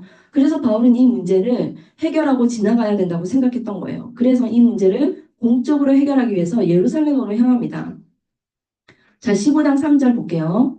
자, 그들이 교회의 전송을 받고 베니게와 사마리아로 다니며 이방인들이 주께 돌아오는 일을 말하며 형제들을 다 크게 기쁘게 하더라. 자, 예루살렘으로 올라가는 길에 베니게 사마리아 교회에 1차 선교에 대한 간증을 하는 장면이에요. 이 장면이. 자, 바나바와 바울이 함께 예루살렘으로 이제 또 이동을 하죠. 방갈로 3번 예루살렘 총회. 자, 이 문제가 무엇이었는가? 15장 4절을 볼게요. 예루살렘에 이르러 교회와 사도와 장로들에게 영접을 받고 하나님이 자기들과 함께 계셔 행하신 모든 일을 말하며 지금 예루살렘 리더들에게 이 선교 보고를 지금 하는 거예요. 선교 때 이런 일이 있었어. 지금 얘기하는 거예요. 자, 그리고 이방인에게 복음 전하고 교회 세운 이야기를 했겠죠. 자, 5절 바리새파 중에 어떤 믿는 사람이 일어나 바리새파 중에서도 어떤 믿는 사람이 있었다는 거죠. 그죠? 유대 교회니까 예루살렘 교회니까요. 자, 믿는 사람이 일어나 말하되 이방인에게 할례를 행하고 모세의 율법을 지키라 명하는 것이 마땅하다 하니라. 자, 이 유대인이요. 예수님을 믿기는 믿는데 율법도 행해야 돼. 지금 할례 받지 않으면 구원 못 받아. 지금 그 얘기를 하는 거예요. 자, 여기서도 똑같은 반론을 제기한 거예요. 6절 사도와 장로들이 이 일을 의논하여 모여 7절 많은 변론이 있은 후에 베드로가 일어나 말하되 베드로가 이제 정리를 하려고 합니다. 형제들아 너희도 알거니와 하나님이 이방인들로 내 입에서 복음의 말씀을 들어 믿게 하시려고 오래전부터 너희 가운데서 나를 택하시고 하나님께서 이렇게 나를 택하신 거에 대해서 쭉 얘기하면서 8절 또 마음을 아시는 하나님이 우리에게와 같이 그들에게도 성령을 주어 증언하시고 지금 무슨 얘기하는 거예요? 베드로 어떤 일이 있었죠? 이방인 고넬료에게 성령이 임하는 사건을 지금 증언을 하는 거예요. 그러면서 9절에 믿음으로 그들의 마음을 깨끗이 하사 믿음으로 그들의 마음을 깨끗이 했다는 거예요. 그들이나 우리나 차별하지 아니하셨느니라. 지금 고넬료 사건 얘기하면서 지금 얘기를 하는 거예요. 근거 자료로 얘기를 하는 거예요. 베드로는 이방인을 통해서 하나님의 원하시는 마음을 지금 알았잖아요. 그러니 그 얘기를 다시 하면서 그러면서 10절에 그런데 지금 너희가 어찌하여 하나님을 시험하여 우리 조상과 우리도 능히 매지 못하는 멍에를 제자들의 목에 두려느냐. 우리도 능히 매지 못하는 그것을 제자들한테 또다시 얘기를 하려느냐. 우리도 못 지는 거 이 이방인들에게 또 두려워 하느냐. 11절 그러나 우리는 그들이 우리와 동일하게 주 예수의 은혜로 구원받은 줄을 믿노라 하니라. 자 11절 베드로가 쾅쾅 못을 박아줍니다. 자 12절 온 무리가 가만히 있어 바나바와 바울이 하나님께서 자기들로 말미암아 이방인 중에서 행하신 표적과 기사에 관하여 말하는 것을 듣더니 자 이방인들에게도 하나님께서 기사와 이 모든 것들을 행하였다라는 것을 듣는 거예요. 듣더니 자 지금 그냥 정리하자면요. 총회에서 논의가 시작되나 베드로의 고넬료 사건, 야고보의 구약 성경 인용으로 저 바울의 편에서 지금 정리가 되고 있는 중이에요. 자 그런데 이들도 이야기를 하는 거죠. 지금 1차 선교 갔다 온 사람들도 이방인 얘기를 하고 그러니 지금 베드로가 지금 딱 정리를 하는 거예요. 고넬료 사건을 봐서도 하나님께서 이방인에게 선교를 하는 거, 전도하는 거 이거 원하신다. 그러면서 정리를 딱 한 거예요. 11절에서. 자, 13절 볼까요? 베드로가 말을 마침에 지금 말을 마침에 누가 말을 마쳤다고요? 네. 그리고 이들이 다 말을 마침에 야고보가 대답하여 이르되 형제들아 내 말을 들어라. 이 야고보는요 예수님의 육신의 동생 야고보예요. 야고보가 그때는 형을 빈정댔지만 너무 많은 이 변화가 있었겠죠. 자 그래서 굉장히 이제 예루살렘 교회에서 굉장히 힘 있는 사람인 것. 이 야고보가 예루살렘 회의 최종 결론을 내립니다. 뭐라고 하냐 14절 하나님이 처음으로 이방인 중에서 자기의 이름을 위할 백성을 취하시려고 그들을 돌보신 것을 시므온이 말하였으니 자 선지자들의 말씀이 이와 일치하도다 기록된 바 그러면서 구약 성경을 인용을 하는 거예요. 16절 이후에 내가 돌아와서 다윗의 무너진 장막을 다시 지으며 또 그 허물어진 것을 다시 지어 일으키리니 이는 그 남은 자들과 내 이름으로 일컬음을 받은 모든 이방인들로 주를 찾게 하려 함이라 하셨으니 즉 예로부터 이것을 알게 하시는 주의 말씀이라 함과 같으니라. 자 구약 성경으로 딱 정리를 했다는 거예요. 자 내 이름으로 찾는 모든 이방인들에게 이것을 하려 했다는 거예요. 다윗의 허물어진 그 장막을 다시 일으키는 거. 자, 그러면서 19절. 그러므로 내 의견에는 이방인 중에서 하나님께로 돌아오는 자들을 괴롭게 하지 말고. 자, 율법, 할례 요구하지 마라. 다만 그러면서 야고보의 지혜로운 첨가 절충 사항을 이야기합니다. 20절. 다만 우상의 더러운 것과 행음과 목매어 죽인 것과 피를 멀리하라고 편지하는 것이 옳으니.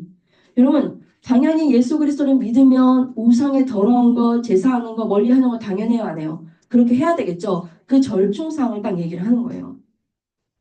자, 이방인들이 섬기는 제사 행위는 하지 않은 게 옳은 것 같다라고 덧붙인 거예요. 자, 그러면서 예루살렘의 총회의 결론은 지금 바울 쪽이 지금 들고 내려온 대로 그것으로 딱 정리가 됩니다.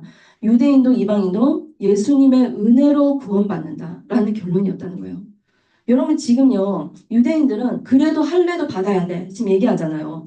그런데 지금 예수님께서 원하시는 거, 진짜 우리가 말하는 성경에 지금 정리된 성경에서 말씀하시는 것은 우리에게 무슨 공로가 필요하다는 게 아니잖아요. 오로지 예수님의 믿음으로써 그 모든 것이 씻은 듯이 깨끗해진다는 것을 말씀하는 거잖아요. 자, 이 예루살렘의 총회를 통해서 이 기독론이 하나하나 정리되어져 가고 있는 모습이라는 거예요. 자, 그래도 할례 받아야 돼 라는 것이 아니라, 그래도 율법 지켜야 돼. 그것이 아니라 오직 예수님의 은혜로 유대인이나 이방인이나 차별 없이 구원받는다. 이것이 결론이었어요. 여러분 이해되시나요? 네. 자, 그러면 교회사에서는요, 이 앞으로요, 요한계시록이 지나고 나면요, 많은 이제 교회들의 이런 총회, 회의들이 일어나게 돼요. 자, 무슨 말이냐?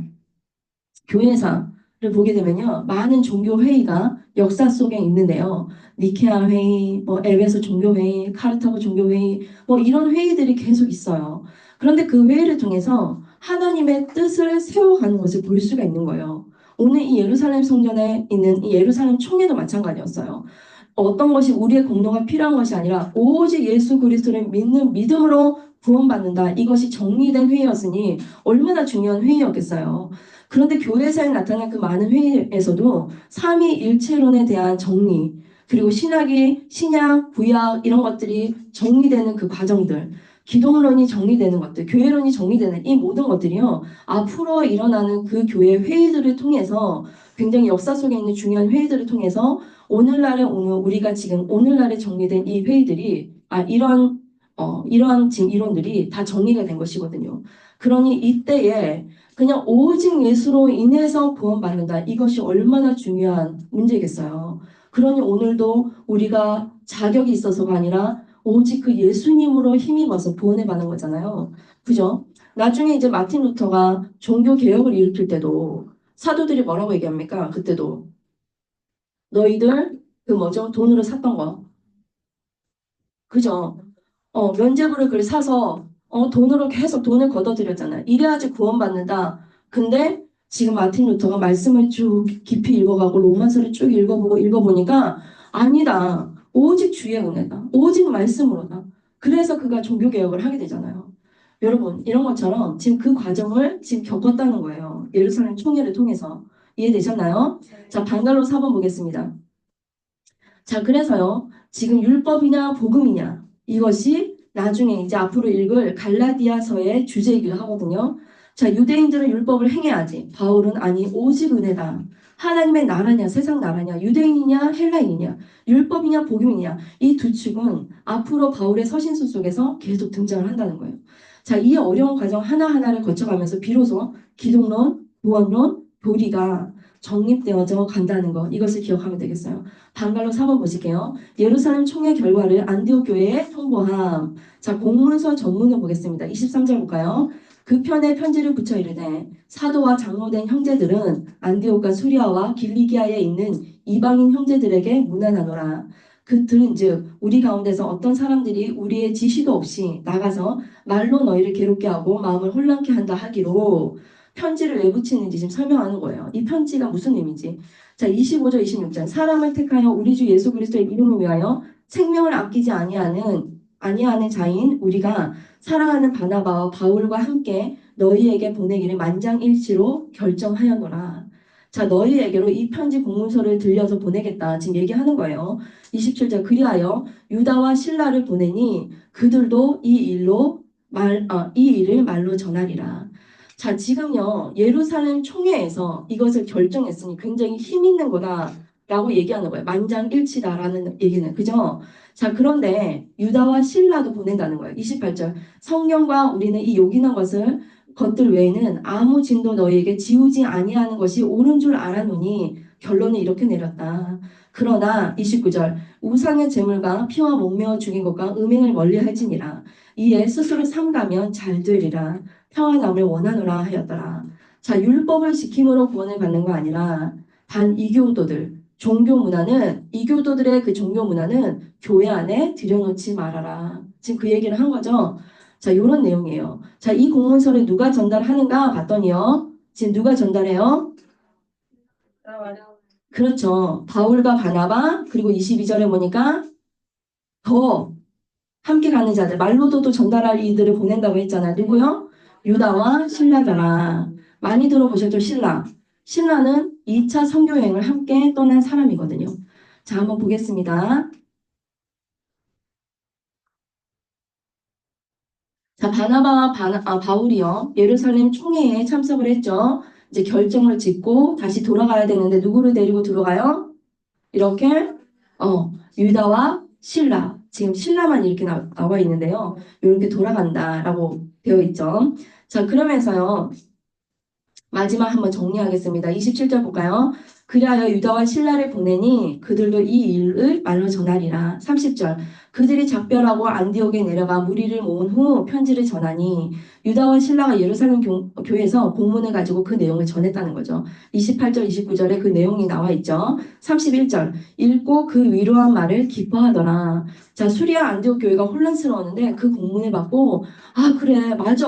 예수님만 믿으면 된다 했지. 그러면서 기뻐했다는 거예요. 자, 32절 볼까요? 유다와 신라도 선지자라. 여러 말로 형제를 경멸하며 붙게 하고 얼마 있다가 평안히 가라는 전송을 형제들에게 받고 자기를 보내던 사람들에게로 돌아가대. 맞나요? 돌아갔죠?